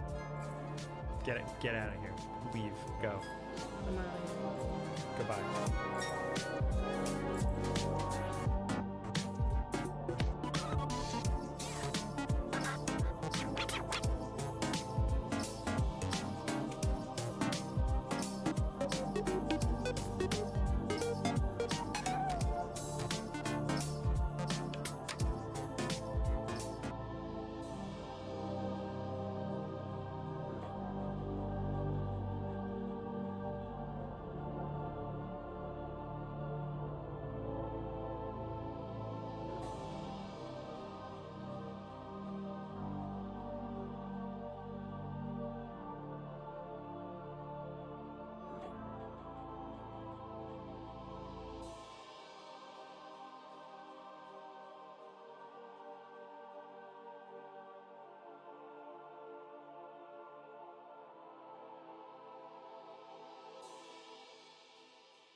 everything to know about Black Myth Wukong. It should be noted that allegations against Game Science have surfaced over the years via reports of the developer fostering a sexist culture and work environment, with numerous women in the Chinese gaming community highlighting these problems within the studio, as well as backlash following crude and controversial social media posts by Game Science co-founder Ji Feng. As of this recording, Game Science has repeatedly refused to comment on the allegations. Although because the reason why they don't comment on the allegations is because they're only allegations, and the company isn't accountable to GameSpot or IGN or Kotaku or Polygon. They're not accountable to any of these companies. And if you actually went back and you looked at what happened, what ended up happening was that the game itself was, or sorry, the people wrote about it. There was like one person that wrote about it, and then somebody else wrote that other people were writing about it, and now it's that people are writing about it. But the truth is that it was just really one person who was complaining. And I think this is something that a lot of these like game developers need to understand, is that you're not really accountable to a publishing studio or like, sorry, a journalism studio. Like, these people are not your friend. They're not trying to help you. And if they call you out for something, you shouldn't respond to them because you're not accountable to them. Nobody in the gaming community respects them. Nobody cares about what their opinions are. And to the extent that they do care, it's because they're mad because they said something stupid again. So the idea that like Black Myth Wukong or Game Science needs to address this, or they need to, respond to the allegations, why? Who decided that? Who decided that you get to make something up about someone and then they have to tell you whether it's true or not? Or even, let's assume that it's real. Why do they have to talk to you about anything? Who are you? You're nothing. You're like, really, like, and that's always been my perspective with stuff, is like, you're not accountable to anybody. Somebody's mad. Yeah, exactly. Who said, yeah, nobody did. but has removed some of the offensive wording in its marketing materials that has contributed to the misogynistic culture. Yeah, so this is the reason why people are happy that game studios and these, what do you call it? Not game studios, but like these like games publishing places are, they're falling off, basically. And I can show you what the problem here is, right? Because you look at GameSpot, and if you look at their videos, right? I mean, they're trying to effectively do what do you call it? What IGN does, but they're basically doing it worse. And if you look at, we'll open this up, Google Trends. I'm going to explain why they do this and what's happened. GameSpot. So it's a website. We'll look at the website, right? And then we'll look at worldwide, and let's look at since 2004 to present. And so this is the reason why a lot of these game studios are upset, is that their relevance and importance has dropped off, and the decline is so dramatic that when you look at it in an abstract, it can't even be measured anymore, because it's just going from fractions of one. These people have completely destroyed their credibility. They've destroyed their careers, and I think they've in fact destroyed the future of their entire industry. And this is what's happened. And it's checked IGN as well. Well, what I'm saying is, like, I can look at any of them, they're gonna follow this same trend. It's approaching zero, it is. And if you look at, you look at the past 5 years, right? I want to make sure you guys understand this, is that even inside of the past 5 years, it still is going down. And so in order to measure their decline in an accurate way, you have to actually go down into the past 5 years, because the 2004 to present, the decline is so extreme that it's not measurable unless you zoom in on it. There's so many games news sites that don't anybody else news this. The only reason I go to find them is the best method for getting past a spot in the game I'm stuck at. Really? Because I just go to YouTube. That's the way I see it.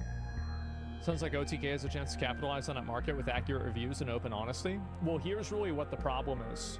The problem is that games reviewing is simply not something that, and I could talk about this a lot, I don't really want to get into it too much, but we could go into it later on after I finish the video. But either way, you can see this decline, it's not even measurable unless you zoom in. And these companies have effectively destroyed their entire credibility, and everything that they stand for has been completely trivialized. They've actually destroyed their own industry. And it's observably true by every metric that we can see. And I can give you another piece of advice. Let me see if I can find it here. Not advice, sorry, a piece of argumentation. If you go to GameSpot.com, let's just go, we'll go on private window. Are you sure you want to lead YouTube? No, but I'll do it anyway. So if you look at this, let me see if they have ads on this. Oh no, we don't have ads on this. Let me go ahead and open it up on Google Chrome because I don't have the stuff on there. And so with a lot of these, so you have one ad, you have the privacy policy, 2 ads, and then, okay, that's not an ad, that's good. 3 ads, and then 4 ads, 5 ads. So there's 5 ads on 1 page. So these people are desperately clinging on to staying relevant. They're doing everything that they possibly can to stay alive because they are in the death throes of their industry. 6? Oh, I might not have seen it. Oops. Journalism is that a big falling off because they seek audiences? Yeah, exactly. You see another world where people in our age are in charge? Yeah. Anyway, I'll look at the rest of it and see if they talk about it anymore. While Black Myth Wukong seemingly shares a lot of DNA with Souls-like games, game science itself does not consider it a Souls-like. In spite of that, the game features many staples of the action RPG subgenre, such as bonfire-like checkpoints that respawn enemies in the area around you, a flask for healing that has a finite number of charges and refills when you rest at a checkpoint, and upgrade points that are dropped and have to be recovered after death. Wukong's primary tool for walloping enemies is his staff, but you'll unlock additional stances over the course of Black Myth that give you different combos and movesets. Yeah, the game looks really good. However, you have a limited number of moves and abilities. I would have never guessed. A light attack and a heavier attack you can link together into combos. Yeah. Light attacks and dodging build up a focus meter, while heavy attacks consume focus. Dodging also depletes a stamina gauge, but recharges quickly when you stop moving. And if you time the dodge perfectly to avoid an incoming strike, time slows a bit, and you leave an after image of the destined one where you just were. That's Black cool. Myth also adds another wrinkle in the form of spells you can fire off in the midst of battle, such as the ability to briefly immobilize I can't an wait to enemy not use mid-motion, any of those for the opening entire up for playthrough. attack. However, spells not only have cooldown timers, but are also controlled by a sort of mana meter that refills like your health flask whenever you rest. Souls-like. Black Myth Wukong is structured fairly linearly, although the game will feature a mix of focused corridors and larger, more open and explorable areas. And after facing off against some of the game's bosses, you'll sometimes be able to claim their weapon, giving you the ability to use it in a fight, transforming Wukong into the enemy you previously defeated. That's Transforming into a different character comes with its Yeah, that own was health fucking bar, badass. separate from the one you're using and healing normally. How long the transformation lasts is dictated either by health or by doing too many cool moves, with your light and heavy attacks depleting a meter called might at different rates. When either meter runs out, you transform So you back. see, like, it's down at the bottom, right? So, like, obviously using the big abilities, taking damage or time, all of these reduce the time, and so playing well keeps you in the combat, or keeps you in the form longer. A lot of games use things like this. This is fine. Back into Wukong. Bosses Like, can also have numerous Wuthering Waves phases, says something like but this. rather than entering a new phase Kind of. based on the damage dealt to them, bosses will switch up phases based on how well the player is doing against them. Black Myth Wukong will release on PC and PlayStation 5 on August 20th, 2024 That's so for soon. It's $60. like 6 days, the game man. is meant to eventually come to Xbox Series X and S. Yeah. However, there is no date currently for those platforms, with that version of the game having been announced to be delayed during this year's Summer Game Fest. No reason was given for the Xbox delay, 'Cause they although it don't- could potentially have to do with limitations around. That's actually not true. They did give a reason. They said, the developers literally said, nobody gives a fuck about Xbox. It's not a priority. the Series S Yeah, console, they actually- an look it up. issue They that has said plagued that. other titles such as Baldur's Gate 3. Black Myth Wukong is also a digital-only game. No physical version of the game is available. Pre-ordering the game will give the player an alternate colorway for their health cord. Beyond the base Wow. edition of the game, there are 3 additional iterations that come with additional items. The digital deluxe edition of the game that got a retails for sword. $70 includes a digital soundtrack, as well as additional weapons and gear for Wukong to adorn. Oh, the wow. deluxe edition of the game that retails for $170 contains everything the digital deluxe does, God but damn. with some physical goodies too. Although the a steel lot of shit. case, as previously mentioned, has It's no pay to win. disc, just Yeah, a code. it for is. You can use this stick and you can break your PC so you can't play the game anymore. That's how you can beat the game. You the literally game. beat it. The collector's edition of the game retails for an eye-watering $400, and its centerpiece item is a statue of Wukong. It should That's be cool. noted that the latter 2 editions of the game with physical items include PC codes only. If you're planning to play on PS5, your only options are the base and digital deluxe editions. And that is everything you need to know about Black Myth Wukong. For more on the game, including our eventual review and guide videos, stick right here on GameSpot. Yep, there it is. And so this is basically, I think a lot of people have been like very fatigued by hearing these like game studios, because like other than this, like the rest of the review was pretty good, right? It was pretty much just an explanation of the game. It's exactly what I'd want to see. Bad video, yeah, but everybody hates them. And so it turns out that gaming media with more than 5 million fans would go to such lengths to make such accusations without any evidence.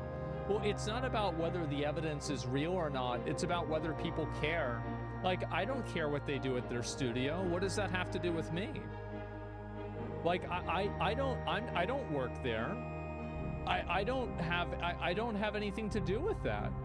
I don't want to hear about like your opinion on what the studio might have done is. Like, it's not relevant. We just want to play the game. Like, it's the same thing with Blizzard too. It's the same with any of these. Read the comments. Yeah, we just want a game. Exactly. It's not relevant to me. Why would I care about that? Give me a second. I'll look and see what other people are saying. The original Chinese interview said there's no need to rely on female players to attract male players who hope to socialize with them and flirt. I don't see how that can be sexist. GameSpot's a piece of shit. Why don't you post a video of Sweet Baby Inc. Extorting millions of dollars from Game Science? Oh yeah, that was like another thing. Professional competence in this game is disappointingly low. Your remarks don't only demonstrate your low information processing ability, but also demonstrate your basic respect and understanding for the game. Well, here's the thing you have to keep in mind, right? This will stop when people, well, I think this is going to stop no matter what. This is my opinion. I think that if you had access to GameSpot's balance sheets, you would know that they are in a death spiral, and this company will probably not exist in 5 years. And I think that's probably true with Kotaku, Polygon, and a lot of other ones, except for maybe IGN. maybe IGN. Maybe one more year. Yeah, exactly, right? And so a lot of these people are going to get replaced by AI. And to be honest, and this is the real reason why nobody cares, it's because every single studio, like, let me see if I can pull this up. So all of these different places have made articles about the sexism accusations, right? They've all done this, whether it's IGN or games industry or The Gamer, Reset Era, that's a forum, but I'm sure there's other ones too that I just, they're probably not popping up here. And so what ends up happening is that these game studios and these journalism places, they behave like they're the same thing. So like, we don't really have any diversity of opinion. Like, there's none of these people that are looking at this. Like, I bet if you look at any of these instances, whether it's this one here, none of them shine a light on to whether this is like a good idea or a bad idea, or whether it matters or not, or whether anybody cares. So this is the problem. It's that these people, and this is the issue that journalists have with the games industry, is they make things up or they fixate on things that players don't care about, and then they appoint themselves as the arbiters of morality, and now they act like the games companies have to win their approval. Well, the truth is that the industry is not the same as it was in 2004, for example. And what's happened since then is that a game publisher doesn't need to rely on any middleman to deliver a product to an audience. Like, all you need to do is have a YouTube channel and make a really good trailer, and people are gonna watch and play your game. Whether that's something like Among Us, or Overwatch, or Lethal Company, or Terraria, or Valheim. It doesn't matter. Any of the games, it doesn't matter how big or how small they are. Every game, if it's a great game, has a chance to succeed. And these games industry people are, I think, very upset about this, because they were the gatekeepers. They were the ones that could say, no, you can't get past us because you don't have our brand of politics. You don't view things the same way that we view things. You don't have the same values that we do. But now that doesn't matter anymore, because those people are redundant. There's no reason to care about that at all. Now we have a lot of different shows that display multiple indie games, etc. Yeah. It's going to be hilarious. What will actually kill the diversity journalism is lack of diverse opinions. Well, that's basically what the problem is that the amount of people that actually care about this is minuscule. Nobody actually really cares about this except for a handful of retards. And so if you make content and every other group makes the content that's like that, this is what I'm a very skeptical person. Like, when I hear something or I see something, I automatically think to myself, I wonder if this is true or not. So when I see every single games website that's talking about this, I think to myself, there's collusion. I think to myself, there isn't actually multiple opinions here. It's actually just the same people that are having conversations trying to push an agenda. And it makes me not trust them at all. A few tards are more powerful than one. Yeah, exactly. Are they just autistic people who are hyper-fixated on the wrong stuff? No, I think that, so what you have to understand that this is a power dynamic that journalists create. So the way the power dynamic works is that a journalist puts their perspective higher than the perspective of the average audience. And a journalist is supposed to be a thought leader, somebody who is supposed to influence the opinions of other people. So because of that, a journalist can position their opinion as being more important than an average person's. And so what they do is they create the need for making sure that their opinion is up there by having these platforms. And then they make the companies have to appeal or capitulate to what those demands are. So for example, if the game doesn't have an accessibility feature that these journalists think are important, then they write about how the game doesn't care about disabled people and wants people without arms to die, or some variation of that. So it's all really about power, because the way that the journalists maintain the power is by using that power to effectively slander or defame the companies, and then make the companies behave in a certain way to empower the journalists.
But the reason why it's not working anymore is because the journalists are no longer the gatekeepers. So if you look at it from like a chart, I'll explain it here, right? So you have three different people, right? So you have the publisher, you have the journalists, and then you have the customer, right? And so in the past, the publisher would have to go through the journalist to get to the customer. And then the customer would then hear what the journalist says and make a decision based off of that. Now, this has changed because now the publisher can go directly to the customer, and more importantly, the customer can go directly to the publisher, because now there's no need for the journalist to exist really at all. What are you doing? Why do you exist? Why are you there? What is your purpose?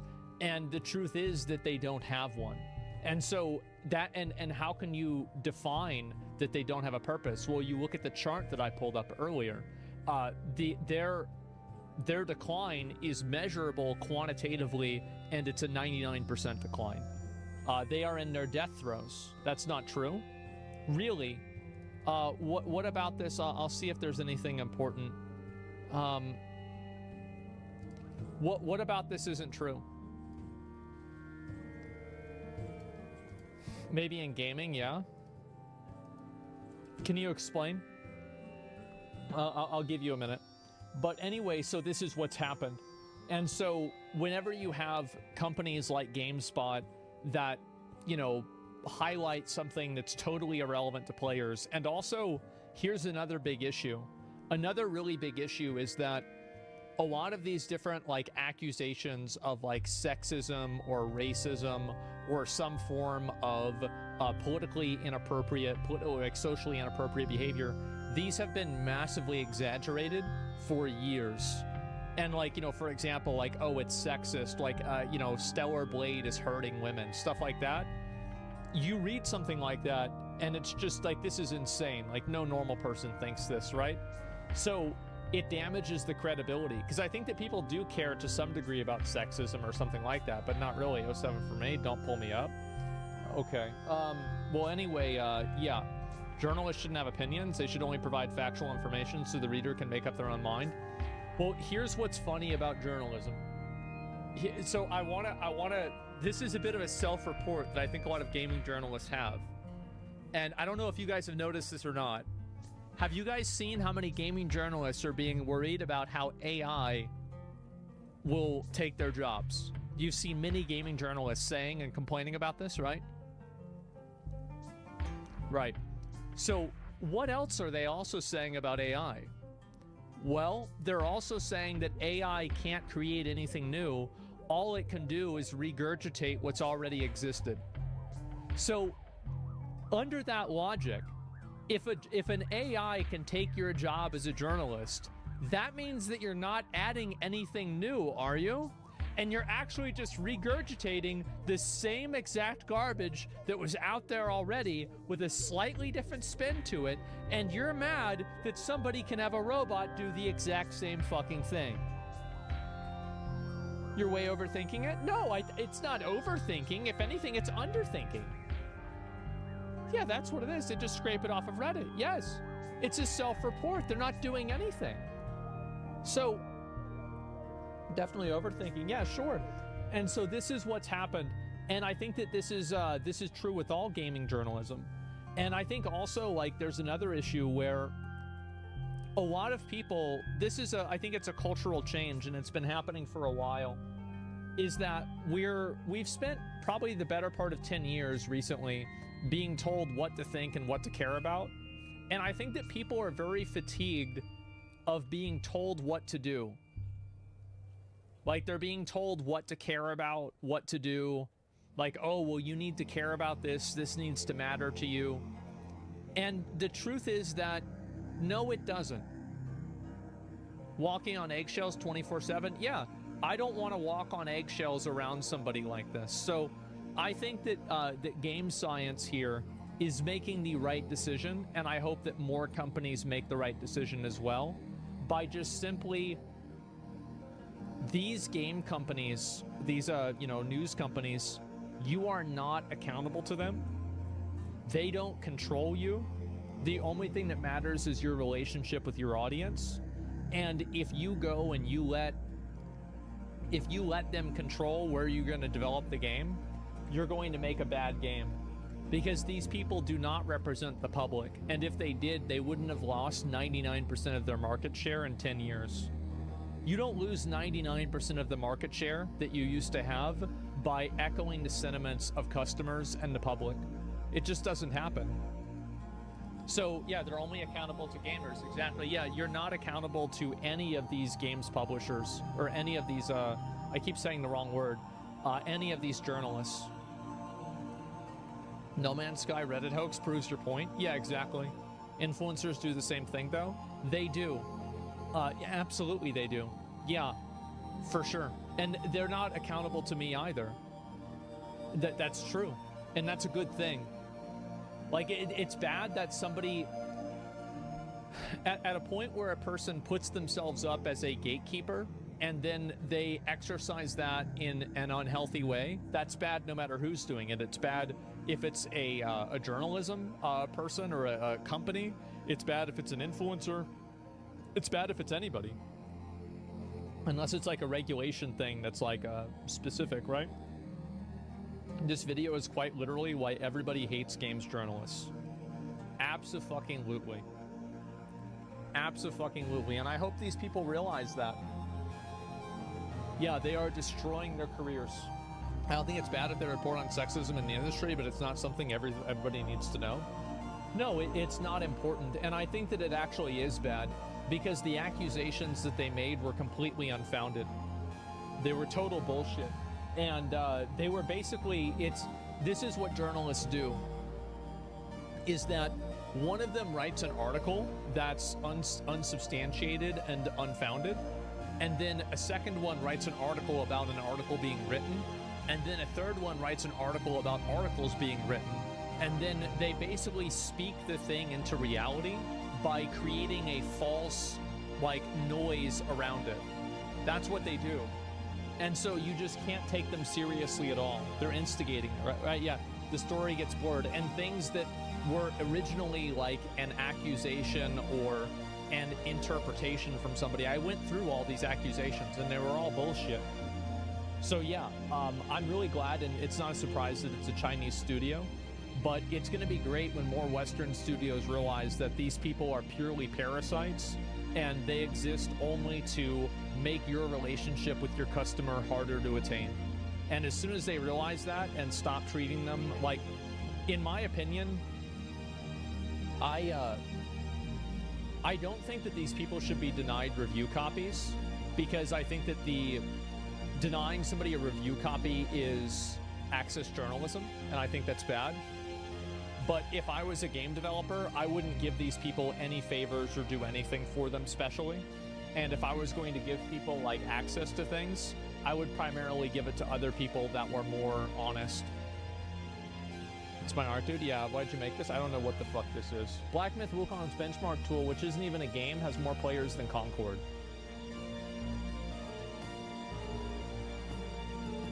Oh, fuck.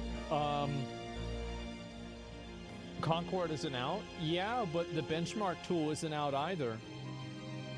Well, that's amazing. It was the beta. What about Suicide Squad? There we go. Man. That sucks.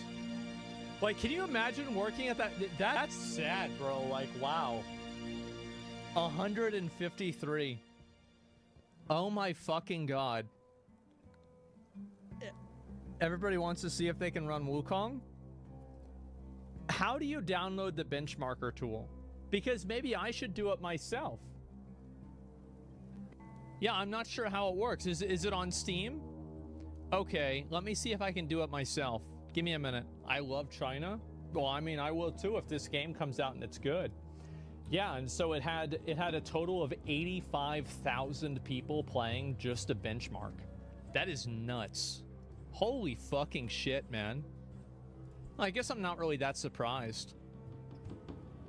Check deadlock. Oh yeah, I need to go through that. Oh, bro, I forgot all about that. Remind me about deadlock after this, okay?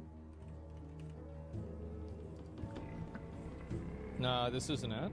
I don't know. But yeah, I'll figure it out. Either way, for a benchmark, it's quite big. Yeah, it is. I mean, I don't know why. I have no idea. But we'll go ahead and we'll try it out. We'll see what happens. How many people are dumb enough to think it's the real game, though? Well, I have no idea. Deadlock's great. I haven't played it. I didn't even really know what it was. Concord isn't out and wasn't playable. Also, it was a paid beta. Dumb comparison.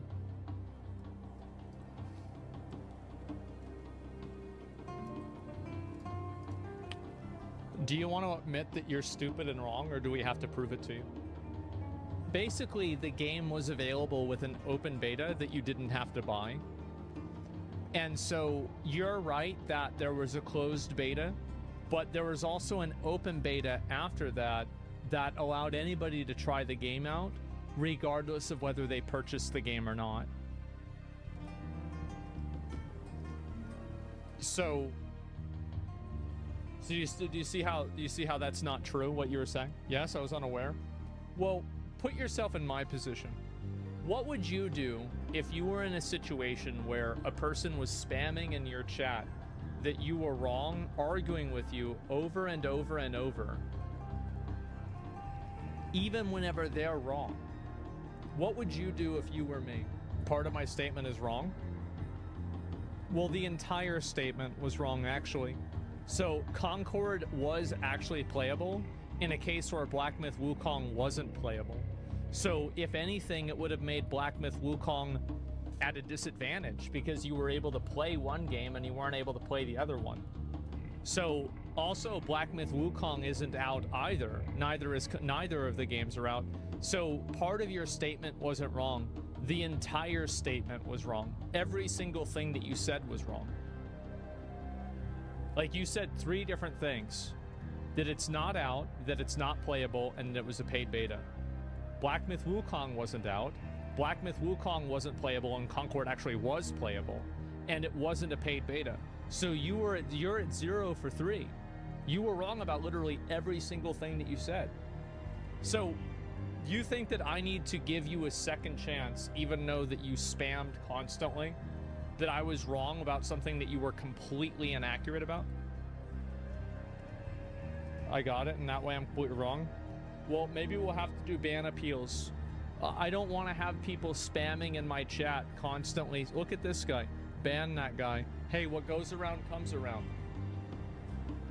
That's the way it goes. Bro, just let him learn. He might be 18, so if he's just 18, double your age soon now, man. You're the old wise man from Lord of the Rings.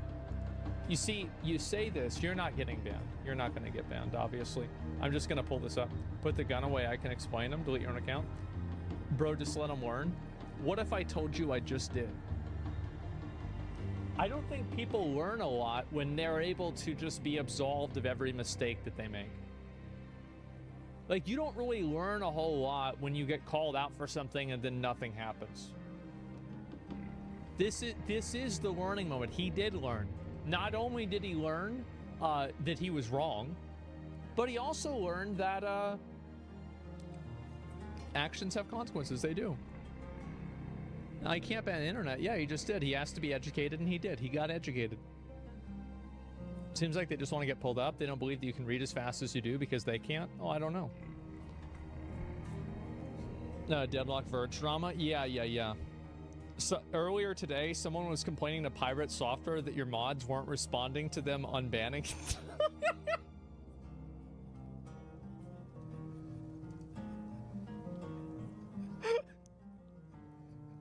Did he ban him?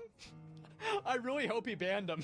All right, let's try it out. So we got the new Black Myth Wukong benchmark. And compatibility, I don't really know. Just press play.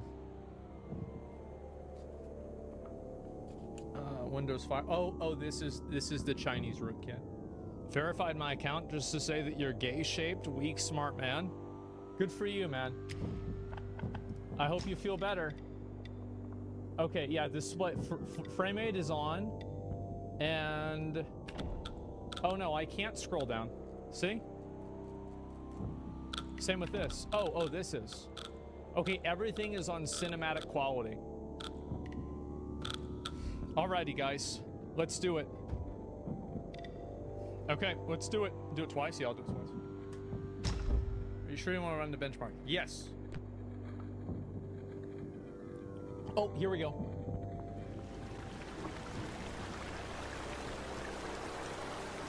Ooh. 100. Ooh. Ooh. Oh, man. This is with everything on cinema quality, by the way. Oh, man. That's crazy. Wow. Wowee. Amazing.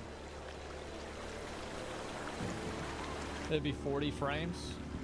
Maybe. Look at that. Even the characters hardly even lower it at all. Look at that. Holy fucking shit.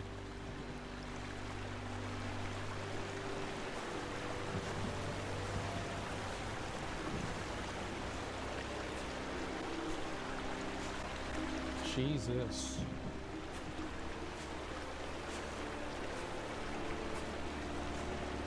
It's fine. Yeah, it looks just like the trailers. Yeah, I know. This looks really nice. It's crazy to think that, like, in 5 years, pretty much every game is going to look like this, if not better.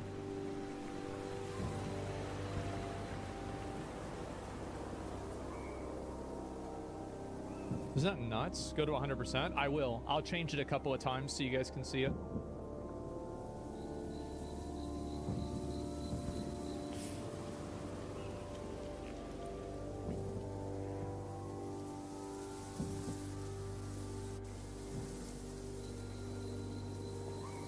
StarForge X Wukong collab when? We've actually got a really great collaboration coming up pretty soon here in like a week or so. I'm like super excited to show people. I can't leak anything, but it's something I've been very excited for a while. Look at that, dude. That looks so fucking clean, man. Holy shit, that's good. Jesus. It's not with this game. I can leak. It's not with this game. It's just something else. Jesus. And this is 120? Oh, man. Oh, man. How about that? How about that? Jesus. Man. You know, actually, like, I gotta remind you guys of something. So, a couple of weeks ago, I actually opened a PC. Let me make sure my cord's long enough. I opened a PC on stream, and this was to show, like, this is one of the PCs that we're selling, and it was a limited edition, and we're all sold out of these PCs. However, I'm not keeping this PC myself. I am going to be giving this one away. We'll probably do that in the next week or so. And so probably I'll post it on Twitter, or maybe StarForge will post it on their Twitter, and we're gonna give away the PC to one of the viewers. So somebody's gonna get this for free. So yeah, and this has got, by the way, this PC does that. It does that right there. Hell yeah, yeah, exactly. And so I wanted to show you guys that's also pretty heavy. And does it come with the free roaches? Yeah, it's been here for a week or so, so it probably will. So yeah, there we go. And let me see, we're gonna exit this. And I'll try it now with the 100% resolution, okay, guys? Do an illegal lottery? Oh, that's a good idea. That's smart. Yeah, everybody has to be subscribed. Settings. Okay, and super resolution to 100.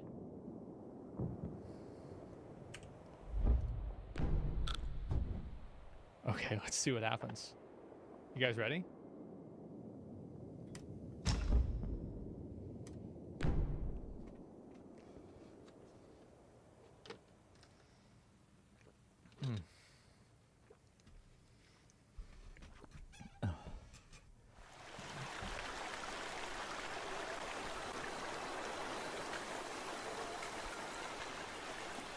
Damn, still over 60. Holy shit. Wow.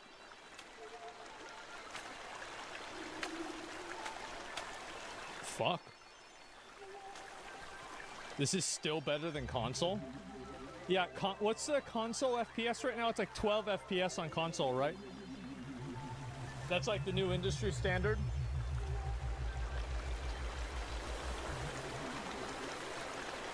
Is it 12? 10? Oh, yeah. That makes sense. 24 for that cinematic look. Oh, good one. Jesus. I'm gonna be honest, I do really think this looks a little bit better. Audio seems to be stuttering a bit here and there. It doesn't seem that way for me, so it could just be, look at the water. The water looks so nice.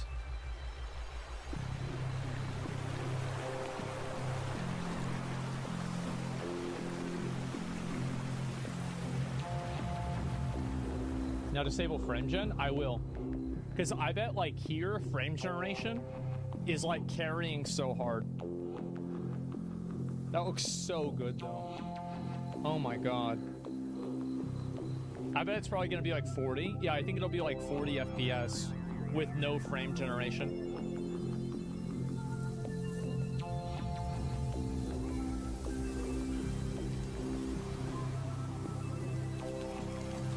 Is this 4K? No. It's 1440. This does look a little bit better. I think it does. I don't know if I'm gonna play it with this resolution or not, or like the super resolution. Because like, if I do that, it's 84 here. Like, wow. The problem is like the Twitch, what do you call it? Yeah, it's about the same, so 60 to 90%, okay. And then we'll do it without frame generation. Yeah, it's the bitrate. Sorry, I was like a little bit confused. Yeah, the bitrate just looks like garbage. Like, I'm gonna try to, like, now that they have, like, my channel that's getting ads, like, a silver lining to that is that... Next one? Yeah, okay. A silver lining to that is that I should now be able to get higher, higher frame rates. Or higher bit rates. Yeah, I get more bit rate. Okay, here we go. You guys ready?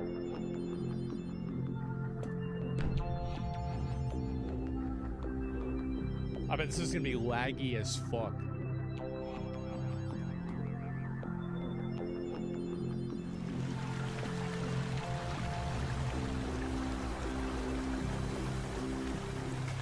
Yep, just about what I thought. Yep, exactly.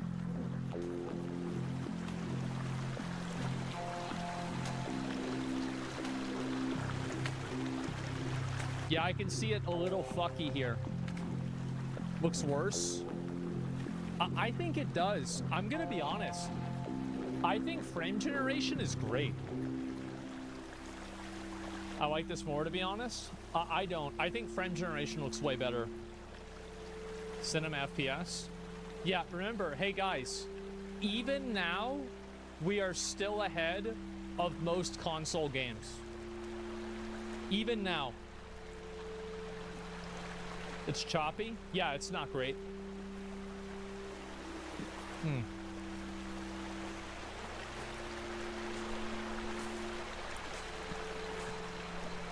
It's the console experience, not all of them. No, some console games are like very forward-thinking. So they're going not forward-thinking from now, but they're forward-thinking to 2010, where the standard is 60 FPS.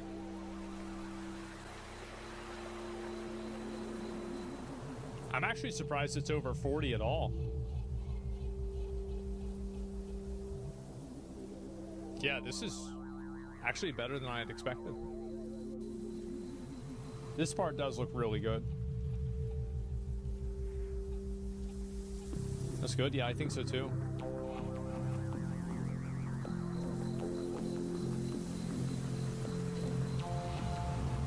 Also, you're looking at 1440. We're only seeing 1080. Yeah, you're right. There's a small quality improvement visually for you guys, but it's like 5%, 3%, something like that, you know? They should put some combat scenes in the benchmark. Yeah, for sure. Yeah, this is with 100 hyper resolution, 1440p, and also no frame generation at all. Still pretty fucking good, I would say. Yeah, that's really good. I'm happy. Excuse me. Okay, exit, and let me get out of here. Also full ray tracing. Yeah, for sure. And yeah, and ray tracing with cinematic quality for everything. But yeah, there it is. 63,000 people have just downloaded the benchmark tool, which is fucking crazy.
So even after all of the feedback given, everybody online claiming that they don't want pay-to-win elements like the mobile game and the PC game, and after all of the, oh, we're listening to your feedback and we really care about all PR bullshit aside, they sat down, the lead game designer, and reacted to this clip of mine.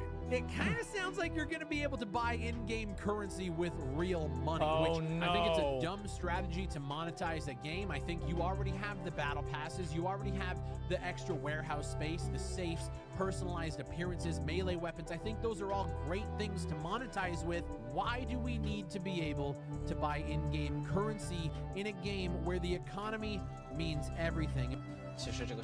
I've actually seen this video. I can understand his and the community's concerns. Yeah, our principle is that money should not affect the fairness of raids.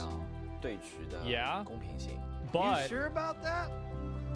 You sure about that? But... And still, the game launches on their website, not on Steam, probably to bypass the negative review bomb that is inevitably coming to this game, because you can buy in-game currency with real money like we suspected. Oh my god. Can you believe it? It's another Eastern developer that made a game pay to win. I can't fucking believe it. How do they keep getting away with it? I can't believe it. I can't believe they did this shit again.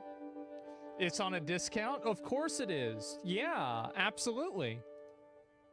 You're getting a good deal. They took the mobile monetization and brought it to PC and thought everybody would be happy with it, even though since announcing that the game is coming to PC, every single person has said they don't want monetization like the mobile game in this game. You have to figure out a different economy for this game on PC. And did the developers listen? Fuck no. Well, they did listen. They heard it. They just said no. I'm sure they seen the feedback. Yeah, they probably were like, yeah, a lot of people don't like this. Yep. All right, well, let's put it in.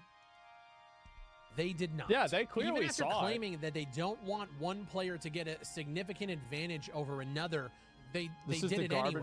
And the crazy thing about this entire situation, I feel like I'm in an episode of the fucking Twilight Zone. There are so many people on social media defending the use of microtransactions like they're dick eaters. What are you surprised? Are you surprised that there's an army of dick eaters? Like, yeah. Well, it's not a surprise to anybody. What do you mean? If gamers want to spend money on gear and then they go in and just get one-tapped by me, Chadley McGee, sitting in a bush, then albeit let them do it. Completely missing the point that you have to work and earn and work towards that gear and those weapons and the bullets and the ammo, the armor, all of that stuff that you have. This person can enter the raid with the exact same loot as you, and they just paid for it. Well, if they want to give up their loot, yeah, but the point is nothing that you have matters, because somebody can just swipe a credit card and pay for it. Like, do you... Yeah, here's the problem this guy has. You're never going to convince these people, because these are normie gamers that are used to paying $20 for a shot at a club. In their mind, this is normal. Like, they still have cable television. These people are professional dick eaters. That's why game companies have tried so hard to bring them into the community. That's why they've tried so much to try to get these kinds of people to bring them into the gaming community. He doesn't explain everything because the game is a way to make sure someone with good kits don't go against people with bad kits. Well, that doesn't really matter though, right? I mean, it's very simple. If somebody can buy an advantage in a game, then the game's pay to win. It's that simple. If the game's PvP, it's like 5 times worse. Do not realize how fucking dumb the argument is that you would be willing to let people purchase gear with real money. I mean, you got to purchase the coin, that's right, the in-game coins to then purchase the gear. There's one step there. Remember, guys, I actually made a chart for this. We'll have to refer back to the chart.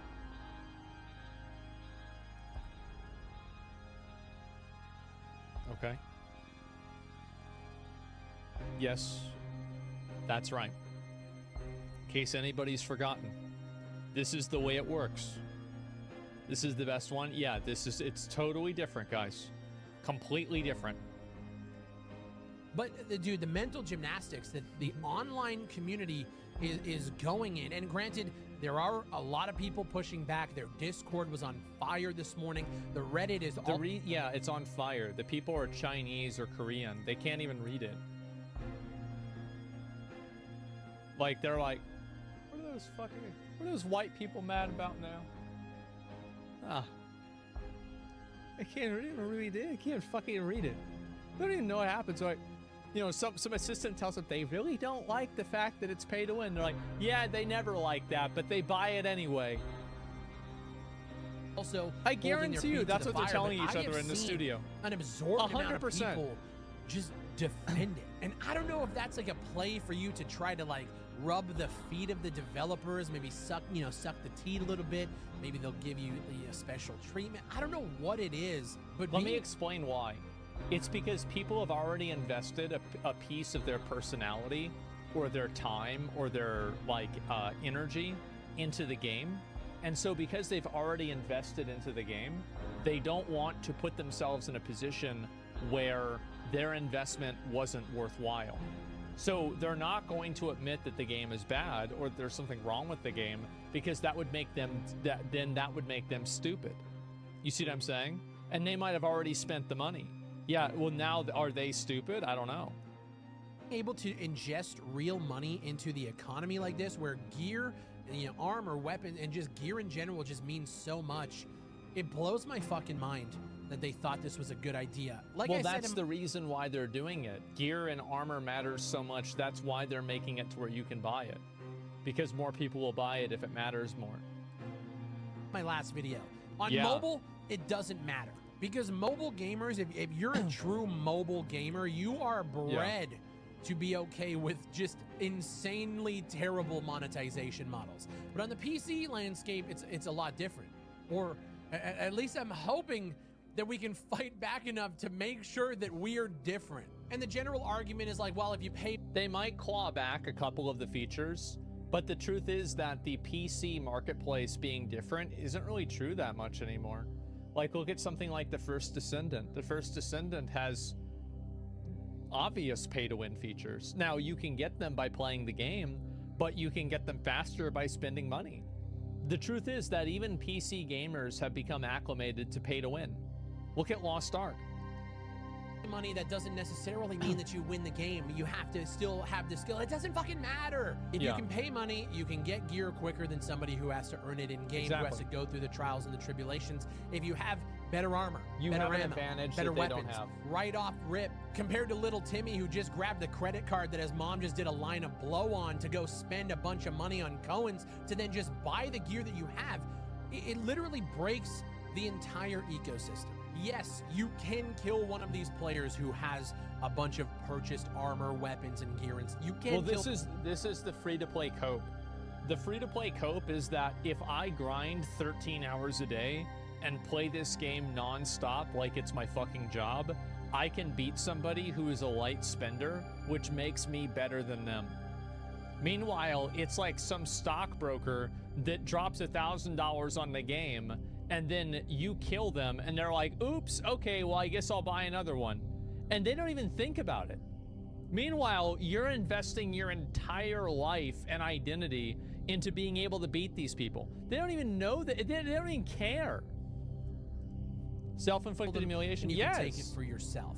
But the advantage comes from two equally skilled players going in, one spending hours to grind up, go through the raids to earn the gear versus somebody who can come in, swipe the credit card, and they just have the gear already. Absolutely. If you don't see how that is pay to win, or if you want to mentally fucking bend over backwards and eat your own asshole and say that it's pay to progress or pay for advantage or whatever the fuck, regardless, it is complete horse shit. And the thing is It like, is. He's I right. called it. I made this video like a month ago where I said, like, the game is great. And keep in mind, my opinion hasn't changed on that. The game is fucking awesome.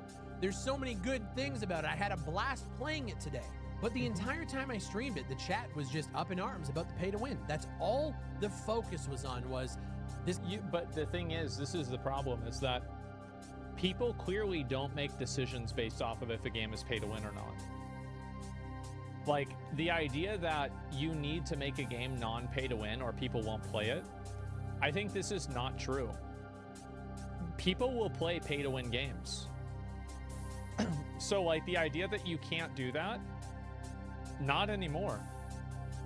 Unfortunately, not anymore. People don't care. Like, you're gonna have chatters that come into Twitch chat, and these are people that are mad because they want to express how mad they are. But the truth is that they're like such a tiny minority that if you're developing a game, why would you make content for them? Zenless Zone Zero made $100 million in 1 month. Yep, that's right. Games pay to win. How are you enjoying buying currency with real money? Nothing you're doing is mad. It was just a negative cesspool of gamers pissed off at the like, why did you guys ask for feedback at all? Why did you reach out? Why do you have a content creator Discord where literally like a month ago I said in private, and Zenless Zone Zero is not pay to win? It absolutely is pay to win. It's a mobile game. It's pay to win. Directly to the developers that this isn't the What? way to go. We've done sponsored deals where like I'm so conflicted because I'm excited for the game. Yeah. I know that there is a game there that a lot of people would like. And if you go with this route, it's just not a game that like I want to hang my hat on, even though I really desperately want to. You might have a bunch of these fucking idiots that just back it and spend the money and do whatever else, but it's not where I want to be. And like another argument, and this is always what will happen with content creators, is that like video games oftentimes diverge from what a content creator would want the game to be. But the truth is that if the audience is there for a game and people want to watch the game, you will have content creators that will just come up with a reason why it's okay for them to play the game anyway. Because a content creator really is just somebody who's going to make money streaming the game. That's what really matters the most. But why can't a dad who has little time go out and grind, not get the best gear, and enjoy the game if he wants? So like, and this is a problem that a lot of people that are like pay to win defenders, like kind of it's like a mental trap that they fall into. I'm gonna be the bad guy here, but why can't a dad who has little time to play and can't grind out the best gear, enjoy the game if he wants to spend a little bit of money, as long as he doesn't get better gear than you can gear and grind out? So the reason why like you're wrong is because nobody decided that, like, who decided that the only way to get gear is to either spend money or grind it out? The fundamental rules of this game are defined by the developer. So this is a dichotomy that the developer has created in your mind. It's not something that actually exists. There's no reason why, if a dad who has little time to play, why not make it easier to grind for? Why not make there another way to get it that doesn't have to do with money? Like, why is it that the only two alternatives are you have to grind all day or spend real money? Why is this dichotomy existing? Well, I'll tell you why. It's because it's beneficial for the developer. So, like, they trick you into this, like, this binary thinking, but you have to understand that they created the system that makes you think in the binary. And the system is created with the purpose of making you think inside of that binary. Do you understand how that happens? They have created this problem. Yeah, the developer, exactly. They created the problem to sell you the solution. So this dad wouldn't have had this problem in 2001 because the game would have been designed differently. But the game is designed in a way that makes him feel like he has to do this, which is what the problem is. Like, well, it's a free-to-play game. How do you expect him to make money? There's a million different ways to make money in a game like this. Spending real money on currency isn't one that I think is the best route to go, because it just ruins everything about this game. Like, You're going in to earn gear. Yeah. The gear fear is no longer there because you can just swipe at the end of it. Fucking just put in put in the security code and you're good to go. I got a helmet, got a chest rig. Like, who gives a fuck? None of it matters. He's right. For as creator-centric as you guys were going, you could talk to a bunch of creators and have weapon charms where, let's say you guys wanted to buy a Big Fry weapon charm. Let's say it's $3 or $4. Content creator gets a split, developers get the split, and all it is a logo on a weapon fucking key ring that you can put on your weapon. You could have things like weapons. Yeah, but are people going to buy an M249 or are they going to buy a keychain more? I think more people are going to buy the M429.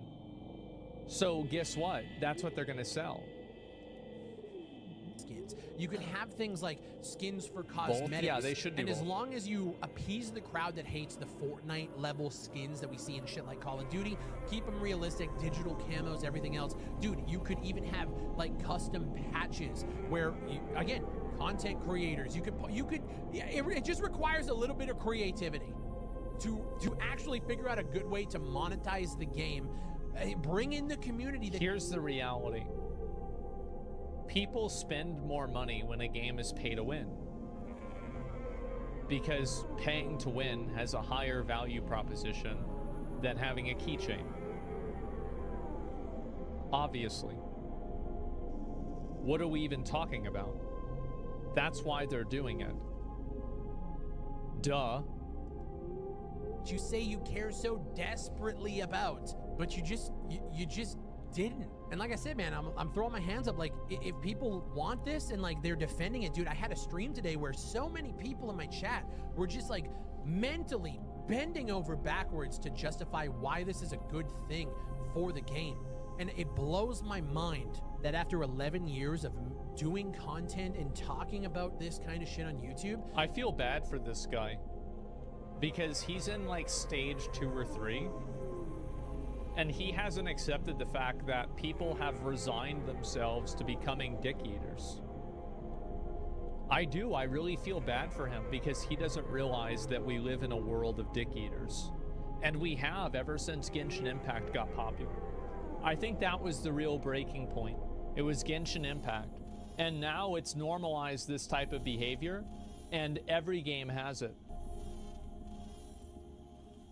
We're just at the point where people accept anything. I haven't even talked about the fact that the Gamma container is on a subscription fee every 30 days. Naturally. Because that, to me, isn't even as egregious as something like just being able to funnel money into get in-game currency.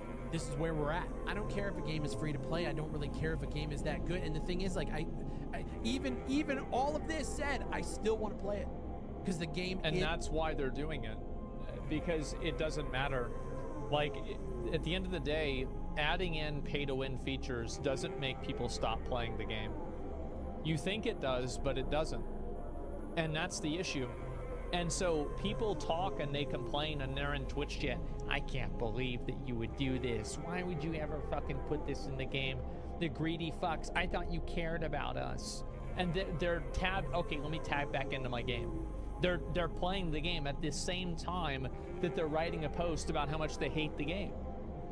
It's because gamers have no self-control. Is that fun? I really genuinely enjoy about Genshin it. But holy being pay to win? shit. Okay. Do you guys have to do a 180? Because once this game launches on Steam, whenever that's going to be, the review bombing is going to be insane if you don't correct course now. But here's the thing. Who am I even talking to? I'm talking to my community, people who don't want to put up with this bullshit. I'm not talking to the devs because clearly they haven't listened to the warning signs that every creator has put in private, in public, in videos, on Twitter, just anywhere. We have been talking about it and saying that it's a bad idea for months, and you guys don't give a shit. So, yeah, Arena Breakout is incredibly pay to win like we thought it was going to be. I figured with all of the anger and all of the outrage of, like, you know, people talking about the situation and like trying to get through to the developers, maybe they'll do something different, and they just didn't. While at the same time using videos like mine as a promotional tool. They sit the game designer down and he responds to it and reacts to it in a very like what you consider a genuine way, where he says he doesn't want to break. No, we're not, guys, we're not doing it. No pay to win or nothing. But like the mental gymnastics to say that it's not pay to win, it's just like pay for convenience, blah, blah, blah, blah, fucking blah. It's bullshit. And here's the thing, Delta Force, which is another game that is just hot on YouTube and another game that I've been really enjoying playing, they're now coming out and saying that they're not going to be pay to win, and they're focused on making sure microtransactions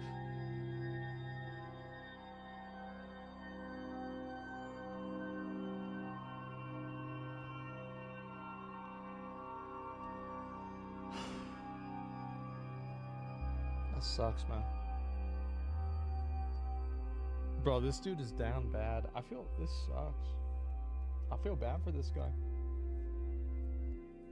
I disagree with the pay-to-win features, but I can still play the game and not spend money on it. Just because you can play the game without using pay-to-win features doesn't mean that they don't exist. Like, that doesn't matter. It still exists in the game. are good and balanced, even though Arena Breakout said the same thing. So now we're seeing what's happening with Arena Breakout. We're seeing how much people are pissed off about it, and we're looking at these other games that are coming from the East, China, and they're saying the same things that Arena Breakout's saying. Of course. So now it's kind of like we're gonna fucking wait and see, but we hope you look over the fence and realize just how people are pissed off and how much they hate this. And maybe they do look over the fence. They look over the fence and they see the people that are playing the game, and they see that the people that are playing the game don't actually make decisions based off of this. This is like a really important thing that, like, as a streamer, there's a lot of parallels to this, is that in a lot of cases, there's like an outspoken minority of people that are against something. Like, you would assume that if you read Reddit or you looked at Twitter, that React content was something that nobody should do because nobody likes it. But the truth is that for most content creators, it's their most popular content. And the reason why is because a lot of the people that watch something and that are outspoken about how much they don't like it, those people are not the majority. They're not the amount of people that are there. And so, like, yeah, it's true, exactly. And so, like, you can see a lot of examples of this where, like, people will tell streamers, oh, well, we'll watch you play anything, and then they don't. Like, you should never listen to what an audience says. You should always listen to what they do. Now, it's important to listen to what they're saying, of course, but it's never more important than the actual thing that's happening. You'll take some notes and realize that this isn't the way forward if you want to get through in the West. Yeah. And I really genuinely hope that if you play Arena Breakout Infinite, do not spend a single fucking dollar. See, this is the problem that a lot of people don't really seem to understand, is that when you don't participate in pay-to-win features for a game, you still exist inside of the ecosystem that keeps them alive. So when you get killed by somebody who has pay-to-win armor, or they kill you, or, you know, they kill somebody that you know, they still, like, just because you're not a whale doesn't mean that you don't exist in the ocean. And by you existing in the ocean, you create an ecosystem for the whales to exist. So the only way to truly not do this is to not play the game. Playing the game free to play is just like basically saying, I'm going to have a chastity cage on all the time, and I'm going to wear it like a badge of honor. The truth is that if you want to protest against this kind of stuff, the only thing that you can actually do is just simply not play the game. That's the only thing that you can do. You can't, Reddit posts don't matter. A Steam negative review is just like, they don't really care about that. Like, yeah, it'll make the game look bad and maybe some people won't play the game, but the advantage to playing it is still much higher. If you don't pay money, you don't get yeah, no, that's it. Gamers love to assume that no one will take microtransactions and it's only Asians. The reality is that it's everywhere. People have no self-control and companies know it. This helps them gain exorbitant profits. Honestly, where do I sign up to own 10-cent stock? Yeah, for real. But at the same time, someone will always outspend you. You'll never be number one. Yeah, and if you are, you're only the biggest loser, right? Like, being number one in a pay-to-win game is just being the biggest loser. Game unless it's for something cosmetic, yeah, and like, you want to honest. support the devs that way.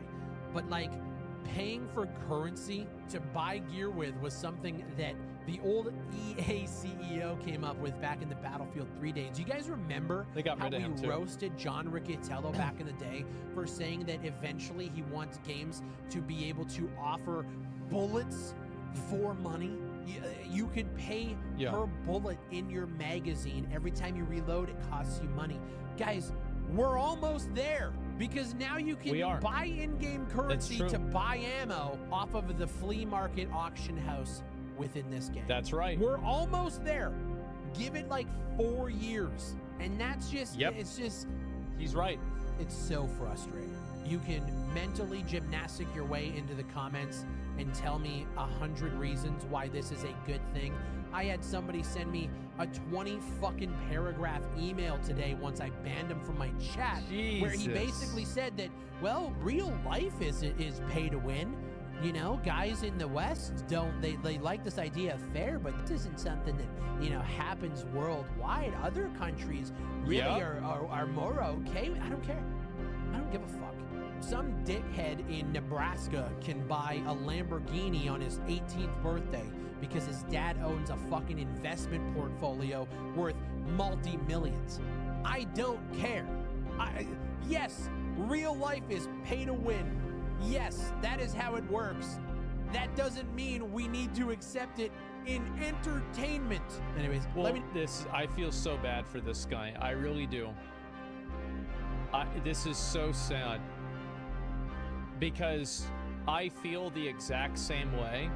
It's just that I've accepted that I am just simply not the majority. It's the same way with gambling, right? What he says is true. Yeah, the dude just wants to play good games. I know. He just wants to play good games. He just doesn't want to have a game be pay to win. And I get that. I feel the same way. Yeah, first time, eh? Yeah, exactly. Like, this is, he's probably a young guy and he hasn't gone through this with like his favorite game, you know, or his favorite 3 games or something like that. But yeah, gamblers are a retarded majority. They are. And the reality is that the reason why people play video games is to avoid real life. They play the games because they know that real life is pay to win. Why do you think they're in the game? That's the whole point. Know your guys' thoughts down below. I actually really fuck with the game itself, but this is just such a huge point of contention for me. They said they weren't going to do anything that would give players an advantage, and they did anyway. So either they don't understand there's a false equivalency that game developers have kind of created, which is if you can buy something that somebody else can earn, that it's not pay to win because you don't have an advantage. It's just that you can get it faster than somebody else. And so that has allowed people to like mentally gymnastic themselves into the idea that it's okay to do. Language, or they don't give a fuck. Let me know what you think down below. Leave a like on the video and subscribe for more content just like this. I love Arena Breakout Infinite. I can't fucking stand what they just did today. My name is Big Right. Thank you guys for watching. Yep. And I'll see you on the next one.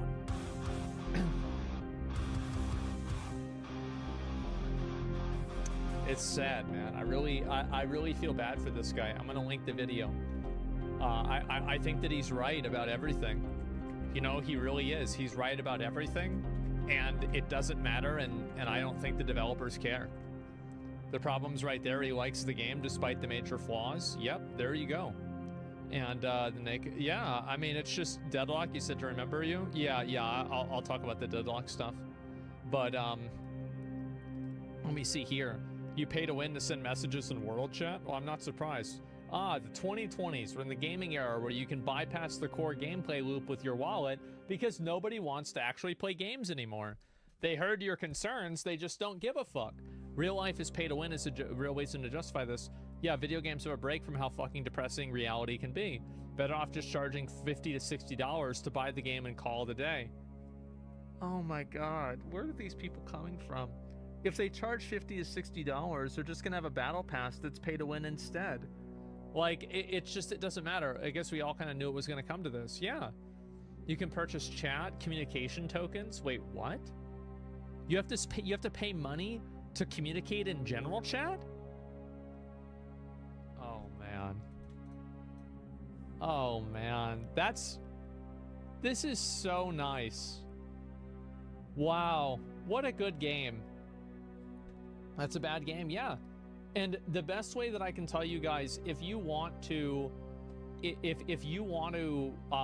fight against this, I guess you can say, the only way you can fight against it is if you don't play the game. If you play the game, you are inside of the ecosystem that gives the people that are paying to win a advantage. That's it. That's all you can do. You can just do not play the game. And anything less than that, you are helping the developer when you are playing the game free to play, because you are plankton in an ocean of whales, and they will eat you. Paying for chat cuts down on spam and harassment? Exactly, it does. Of course it does. The game's just seeing how many devs can nickel and dime you before they can become so broke they can't afford to play anymore. Yeah, I'm just telling you guys, like, this is the way it is. Pay to win has destroyed a lot of potential for a lot of games. This is just the norm. So yeah, it's really sad to see it happen. It's just a 10-minute rant. It absolutely is. And it's sad because, like, this kid, like, or guy, I don't know how old he is. He sounds kind of younger. Man.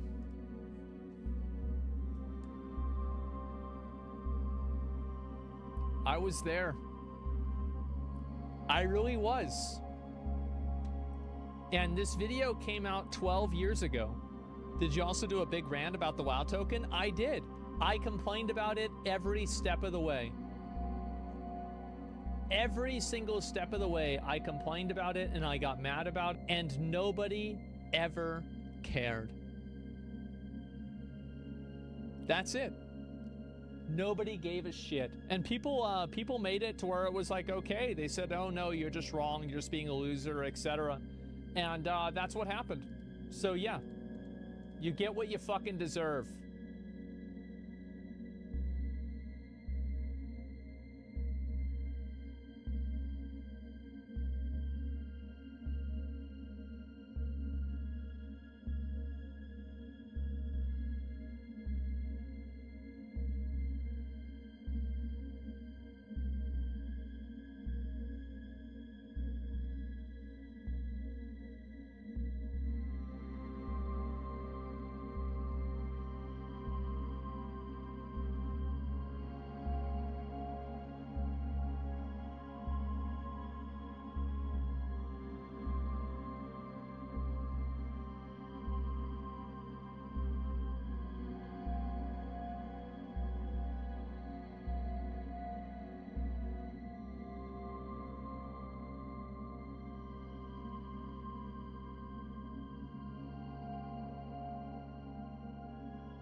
Yeah, this is stupid as hell. Look at this. Player sues over Elden Ring's alleged hidden content. Game's difficulty. What? Yes, that's a real sentence that was written, that I just read to you, and that you just heard. Yep. And yes, the lawsuit is real. What the fuck?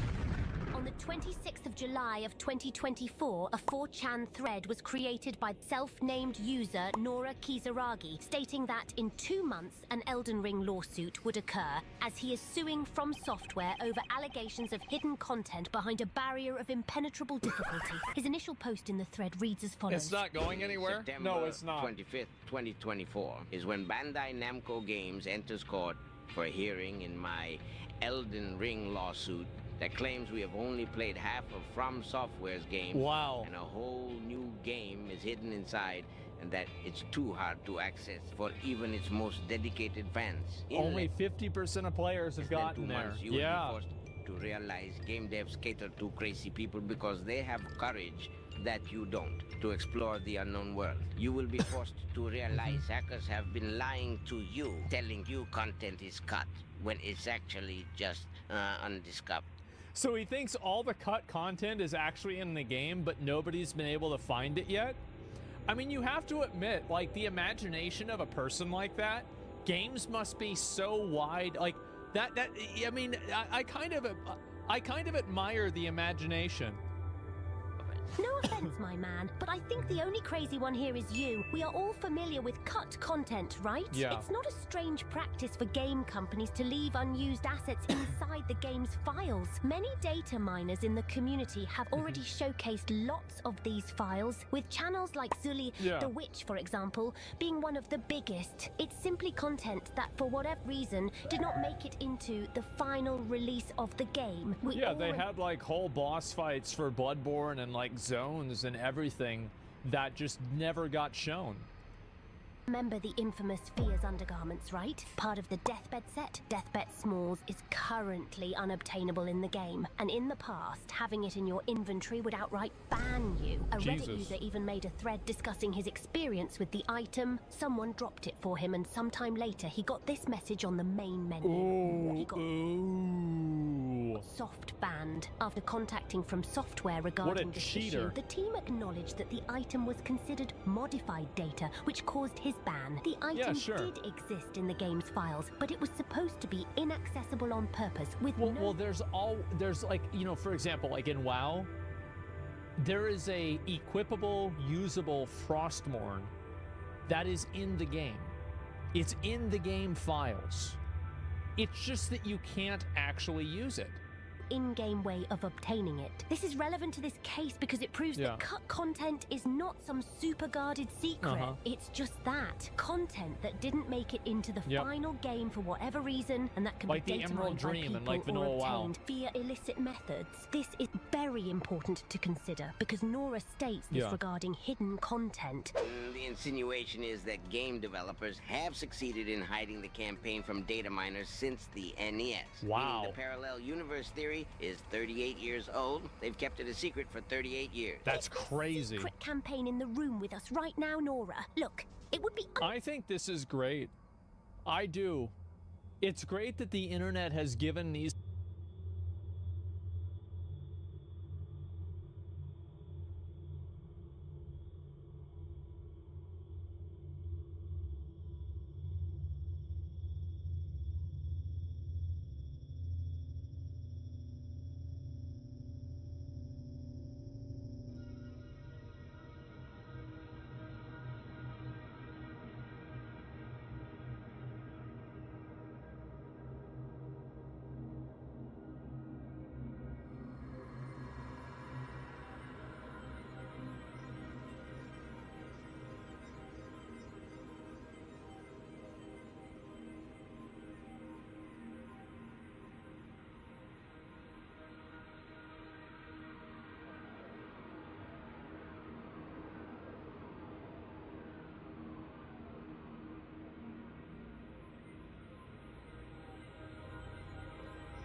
gives people the ability to broadcast their insanity to the entire world. Because we would have never known that a person this stupid or insane ever existed. But now that we have the internet, everybody can be fully aware of it. Understandable to add a couple of secrets this here is and there amazing. for players to discover. This was a normal practice in old games from the PS1 and PS2 era, like hidden bosses in Final Fantasy games and such. Yeah. But usually this content was accessible by following a trail of quest lines and obvious hints throughout the game. Right. The point of this, aside from passion for craftsmanship, is always money. Let this be a lesson to all of you poggies. When you're looking for the reason behind a corporate decision, the answer will always be money. Have players talk about it, and have other players buy your game thanks to this information. Make the cost of producing secret extra content. This is the same reason like Blizzard makes those secret things in game too, and I think it's really good too. Yeah, I like that a lot. Profitable because these it gets things everybody take time and talking money about to it at the produce. same Being time. this the case, The secret I want cow you to level. ask Yeah, yourself, that's a great example. What is the point of inaccessible, huge portions of content? The developers would be wasting precious budget and resources into making pieces of content that almost no one would discover nor talk about for the sake of what? Useless? Well, I think that there's actually a lot of cases where very few people actually see the end of games. I think this is the case with almost every game. Like, most people that buy Monster Hunter Iceborne probably don't kill Fatalis. I would bet that 5% do? And I wouldn't be surprised if 5% was an overstatement.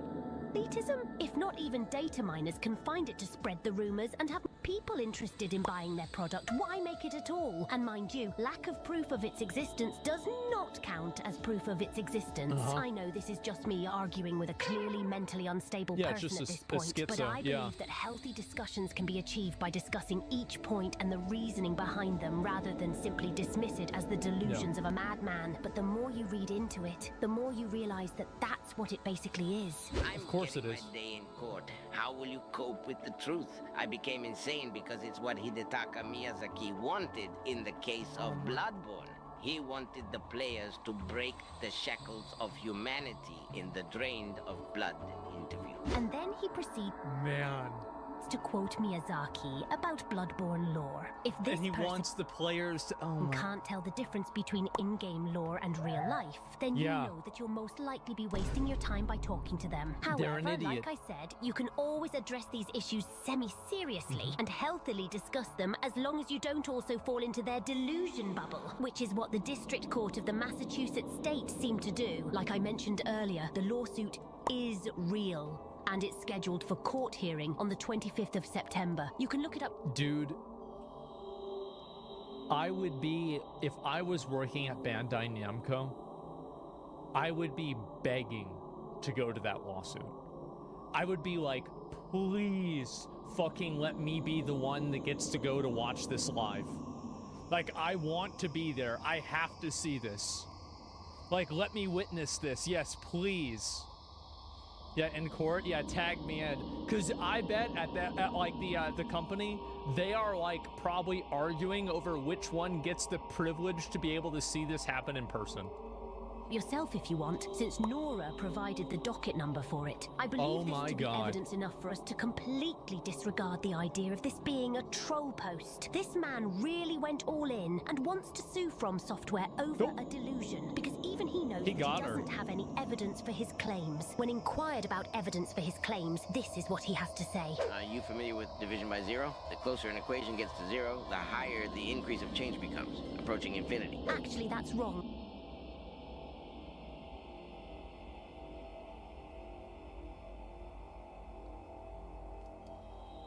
Division by zero is when you have a rational equation where x is in the denominator and you keep assigning values to x that approach zero. This behavior is called, in this case, vertical asymptote. As x approaches zero from either the positive or negative direction, the value of y increases or decreases without bound, meaning it tends to positive or negative infinity. This is because division by a number very close to zero results in a very large magnitude of y. The limit of the equation is two intervals intervals from negative infinity to almost zero, and almost zero to positive infinity. Sure. And the funny thing is that, contrary to what he said, the graphical change of the equation gets less and less evident the closer to zero the value gets. Sorry, I had to... You can't explain something like that to somebody who's an idiot because they're an idiot. Like, every time that, like, let's say the cat shits on the floor, you can't sit down with the cat and be like, listen, man, when you shit on the floor, it smells bad. And then I have to clean everything up. And then when I have to clean everything up, I have to buy things to clean up. I got to take time out of my day. Because the cat's just like, where's my food? He's not going to understand that shit. Bug out.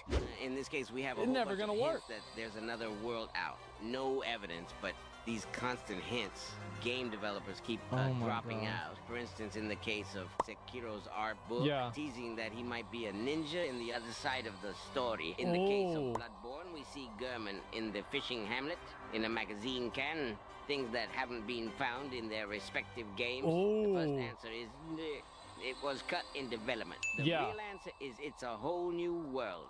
So he thinks that every video game has an alternate reality that he's not able to access, and he only bought half of the game. My man, that's just world building. A thing developers and That's creators amazing. do to expand and enrich their imaginary worlds for their fictional stories. It's not a conspiracy theory about deliberately hidden content, but we're not gonna convince you, are we? You know, the thing that caught our attention in the beginning was that we thought the guy was suing FromSoft because of the DLC's difficulty, which turned out to be, about 10% true, perhaps? One can make the argument that the dude thinks the game's too hard and he's making excuses on why he can't uncover perceived hidden content, but we don't think that's really the case. This guy's just a loony. However, who knows? Jesus. Maybe some data miner will discover never-seen-before new secrets in older Souls titles and reveal that all this time this guy was an evil mastermind of sorts. But no, I don't think that's going to happen, to be honest. At the end of the day, this is just a crazy guy talking crazy shit. Legal experts doubt the lawsuit will succeed. Well, here's the thing, is that if it existed, people would have found it. How many of you guys hit the wall 100 times in Volcano Manor? Yep. That's right. It's too bad, huh? Citing the speculative Did it nature of the open? claims No. and the challenge of proving consumer It did not. deception at the time of making this goofy video. Data miners have not uncovered evidence of a hidden game within Elden Ring I or wish. other From Software titles. Additionally, from a legal standpoint, proving that the game's difficulty constitutes deceptive practice under consumer protection laws will be difficult without substantial evidence. Oh my and the God. plaintiff must demonstrate how this alleged deception I has never harmed said it was consumers. easy. Good luck with that, bro. But yeah, we just wanted to share this batshit crazy story.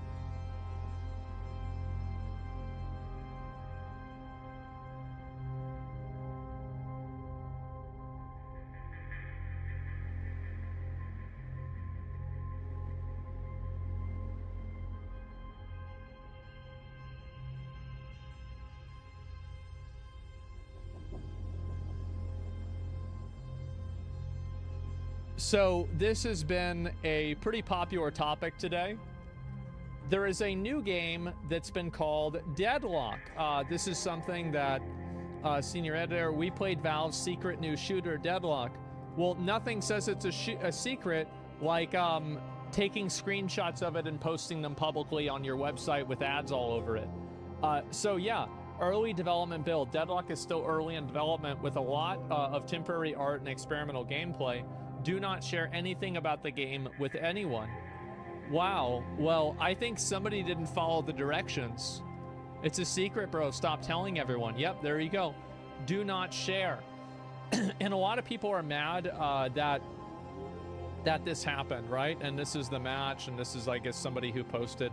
Is this the guy's article? I don't know. But this is the footage here, and you can see, obviously, it's, you know, kind of like an Overwatch-style game, etc. You know, I never clicked the button, so I don't really feel bad for showing it. But yeah, this is clearly what it looks like, and a lot of people are pretty positive about it. It seems like the game is being pretty well received. Obviously, it's not ready yet. That's why they tell people not to talk about it or post about it. So yeah, that's basically, it's another Overwatch. Yeah, will your Steam account get banned for talking about it? No, they're not going to ban people's Steam accounts for that. It's crazy. At least I don't think so. So basically, this is what's happened. They're explaining the way the game is, and a lot of people are mad at Tom for this. Congrats, Tom, you just got community noted. And so it says the game's in early development, everything is work in progress. The author blatantly ignored an informal NDA, asking them not to share any information about the game, and thus was justly banned from the playtest. So then there's a little salute there. This is what I did. Yeah, we want a new game, not a copycat. And so let's go ahead and take a look at this. And no, I'm not under NDA. I've signed no contracts. I made no verbal agreements. I haven't even clicked through the EULA. Really? Okay. Well, that's nice. So, August, turns out Valve was not fine with me trying Deadlock with friends. I have been banned from matchmaking. Oh well, please feel free to make fun of me in the comments. How are you going to act like you're a victim here when you literally went and I don't understand. Like, I get doing it, right? You're doing it because you want to make money. Sure. But you shouldn't act like this is a surprise. Or this is another example of like why people don't like journalists. I've been banned. Valve was not fine with me trying Deadlock with friends. This is why people hate journalists. It's because every single person knows that that's not the reason why you were banned. You were not banned because you were trying the game with friends. You were banned because you posted an article about it and you showed a bunch of gameplay with something that they were trying to hide. Now, here's another opinion that is contradictory to that. Valve is stupid for putting a game like this out there to the public with no vetting process and then expecting nobody to leak anything about it. Like, it's so stupid to put something like this out there and expect nobody is going to leak it. I personally think they did think that people were going to leak it, and they want people to leak it to create a sense of exclusivity, right? Like, oh wow, this is some secret game, etc., right? I think they're doing it on purpose like this. It's like a five-head PR move. That's what I think they're trying to do. Let me go back. I'll go ahead and look at the responses of this too. Very cool of all the journalists rallying around unprofessionalism and hiding the replies with criticism. When a YouTube does it, condemn it. When a journalistic value does the same thing, what journalistic value does this provide when Valve made you agree to the text before playing? Well, let me explain what the journalistic value is. I'm going to go ahead and just open up a page here, and we're going to look at where the journalistic value is. So, let me circle the journalistic value. It's right here, and you can see it. I put an arrow to it so you guys can't miss it. So the journalistic value here is very clearly because they get paid for it. They're making money off of this. And that's why they want to do it. They're doing it explicitly for money. Valve doesn't do NDAs because they like working with trust. They're pro-consumer. Well, Valve does do NDAs. I guarantee you that people have signed NDAs with Valve. It's just that, like, customers don't do that in a different way.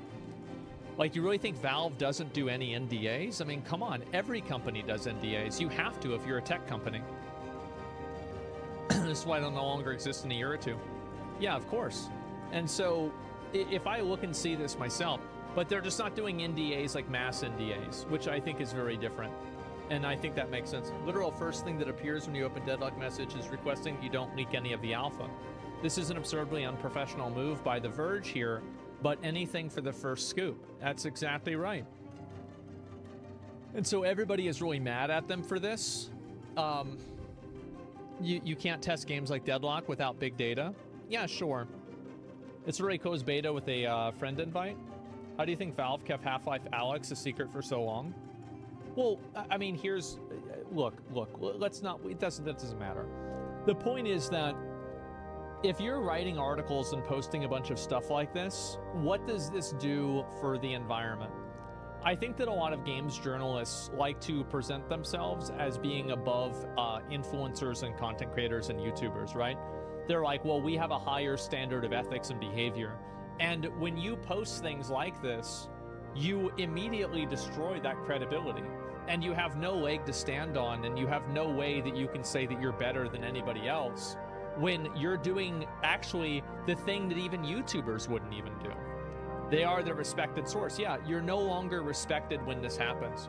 And I'm really glad to see this happen, whether it's with this, with Wukong, or any of the other ones, where these the public is made aware that these journalists are no different than a YouTuber. They're doing the exact same thing, and in fact, oftentimes they're worse. That's why they're losing their market share. Very unprofessional journal movement. How YouTubers can be trusted with early versions of games years in advance, but actual publications break embargoes and then get banned. Well, it's because they think that they have the moral authority. That's the reason why, is that games journalists, and this is the issue, is that games journalists, so here's the developer, right? And then here's the publisher.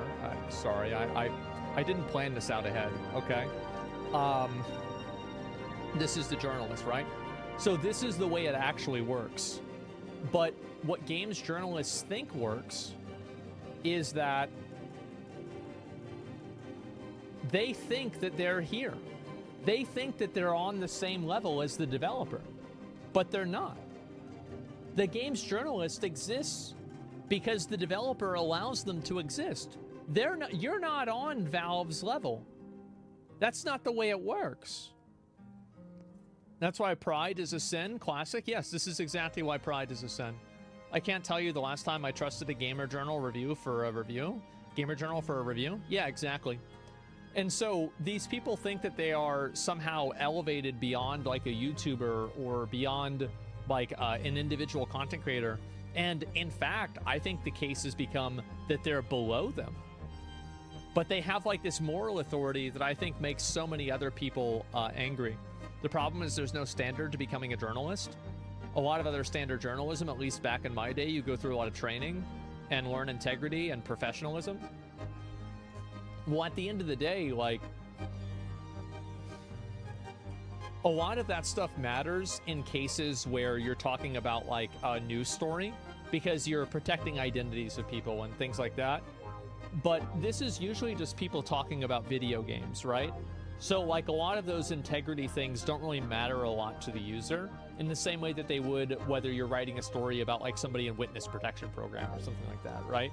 For example, LOL, people wonder why most gamers don't trust journalists. Yeah, there you go. If gaming journalists act like this all the time, then go get another job. Why Valve Software banned them. This is what I would do if I was Valve. I would just simply not give them any early access review copies for anything at all. I would blacklist them. Because like you have to set an example with people like this, because if you don't, then other people will think that it's okay.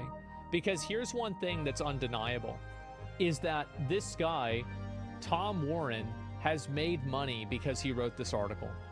And I think he's probably made more money with this article than he has with probably the last 10 articles that he's written put together. So what you do, if you don't make an example out of people like this, you create a profit incentive for them to degrade your product. And so you have to do that. Isn't that access journalism? It's not access journalism because this person actively went against an agreement that they made with the publisher, or they made with the developer. So like basically they entered into an agreement and then they broke the agreement knowingly.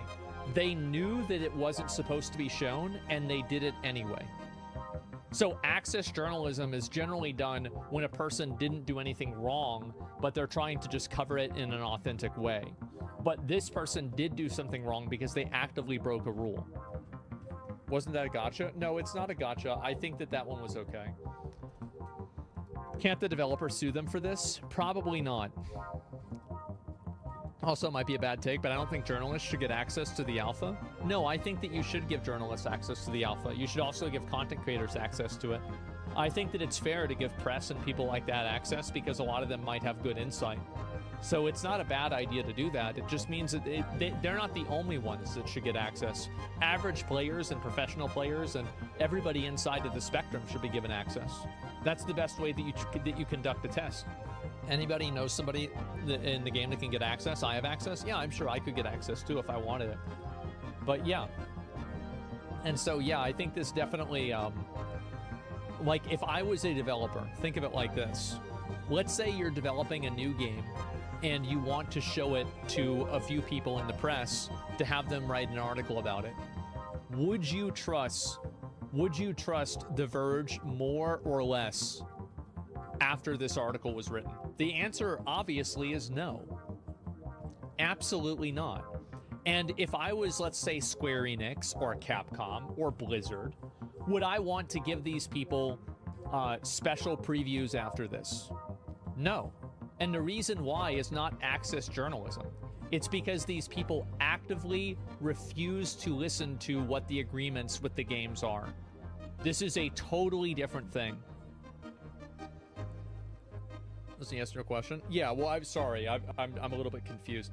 But yeah, is Verge on the verge of collapse? Well, you want to find out? Let's go ahead and take a look at it, the same as we did with the other ones.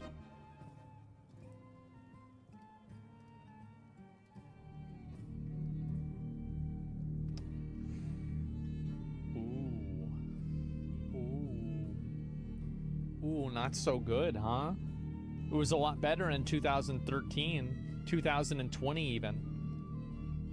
Journalism is dying? Well, that's because it's no longer journalism. The reason why journalism is dying is because journalists have killed it.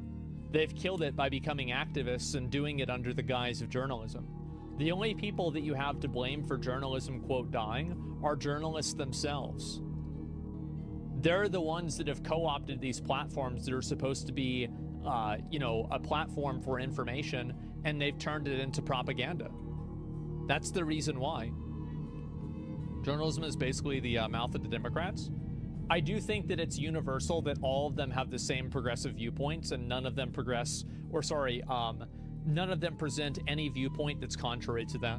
And I think that's one of the reasons why people resent them and don't like them. Journalism is propaganda? Yeah, and I think that it's very obvious that it's happening now. Public companies are to blame. Yeah, I think that you're right about that. That's a really good point, is that a lot of the reason why this happens is because these companies are publicly traded, and because of that, ethics and integrity are sidelined for money. I think that's a good point. Why are you ignoring Republican journalism? Is this an actual question? No, I think that you're just trolling.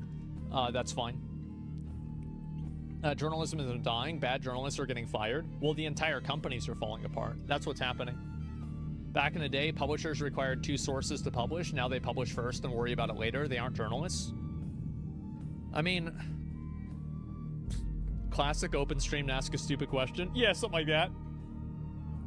The graph was really good, though. Compare the Verge graph to Counter-Strike or Blizzard. I think it's just the waters of journalism have been muddied so much. It's impossible to find a journalist not covered in mud. Here's the reason why people don't trust journalism and why they don't trust journalists.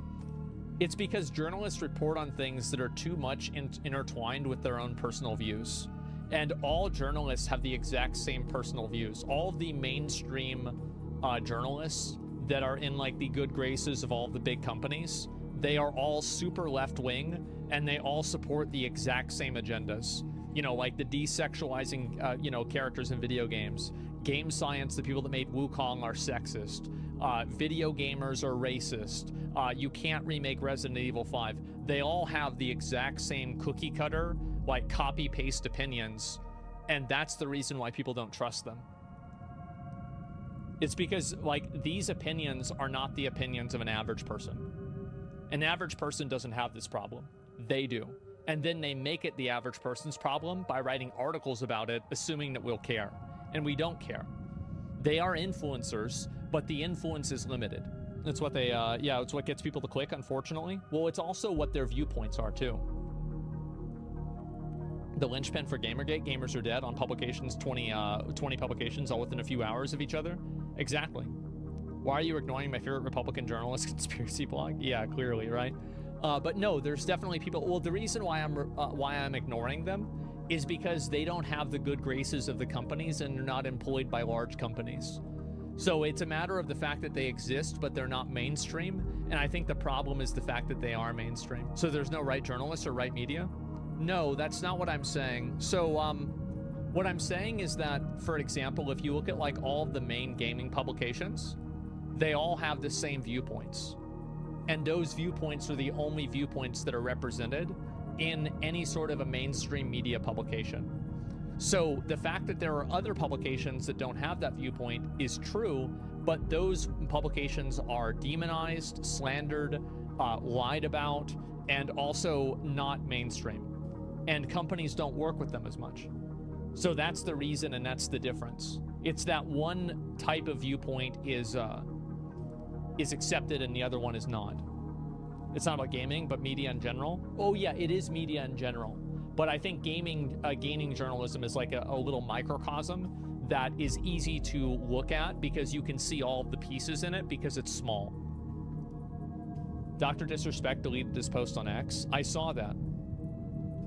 But yeah, isn't there a video of the 50 news station reporting the same thing word for word? Yeah, but they're probably just copying each other. It was always like that. Now we have alt media on left and right instead, and they're 1,000% worth on every fact. Yeah, because this is not true in general news media. I think yeah, you're right. We do have Fox News. No, you're definitely right about that. But here's something that I would argue, and you want to hear somebody else who argued this, who I very much agreed with on this point, is Hassan's uncle, Cenk Uygur, whenever he was on, I think it was MSNBC or ABC, is that even inside of the dichotomy that mainstream media provides, there are still unacceptable opinions. And that Overton window is a lot smaller than people might see. So even whenever you're on one of those big news publications, you have the right opinion or the left opinion. You don't have your opinion. There's two opinions instead of one.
Alright, I'm probably gonna end it here.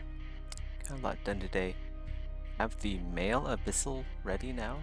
I was gonna do something interesting with the horns, but I'm thinking I'll leave that for like an alternate horn style. Like the males, the secondary set of antennae, I'll just make them bigger. Essentially, some minor differences with the hair antennae.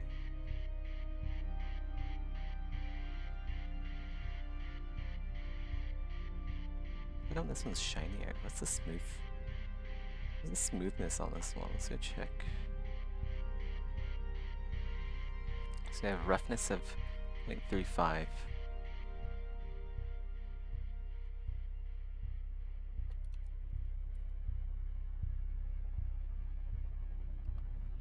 Let's stick that in there.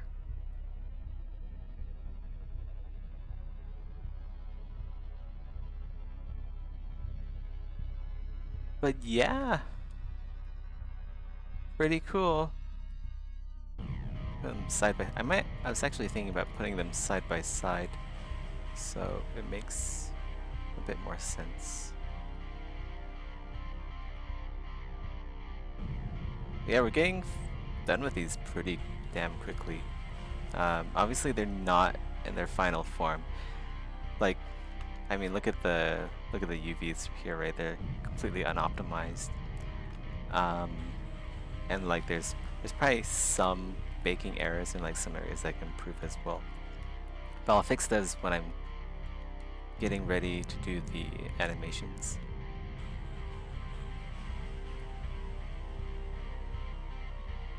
Alright, take care guys. I'm gonna go now.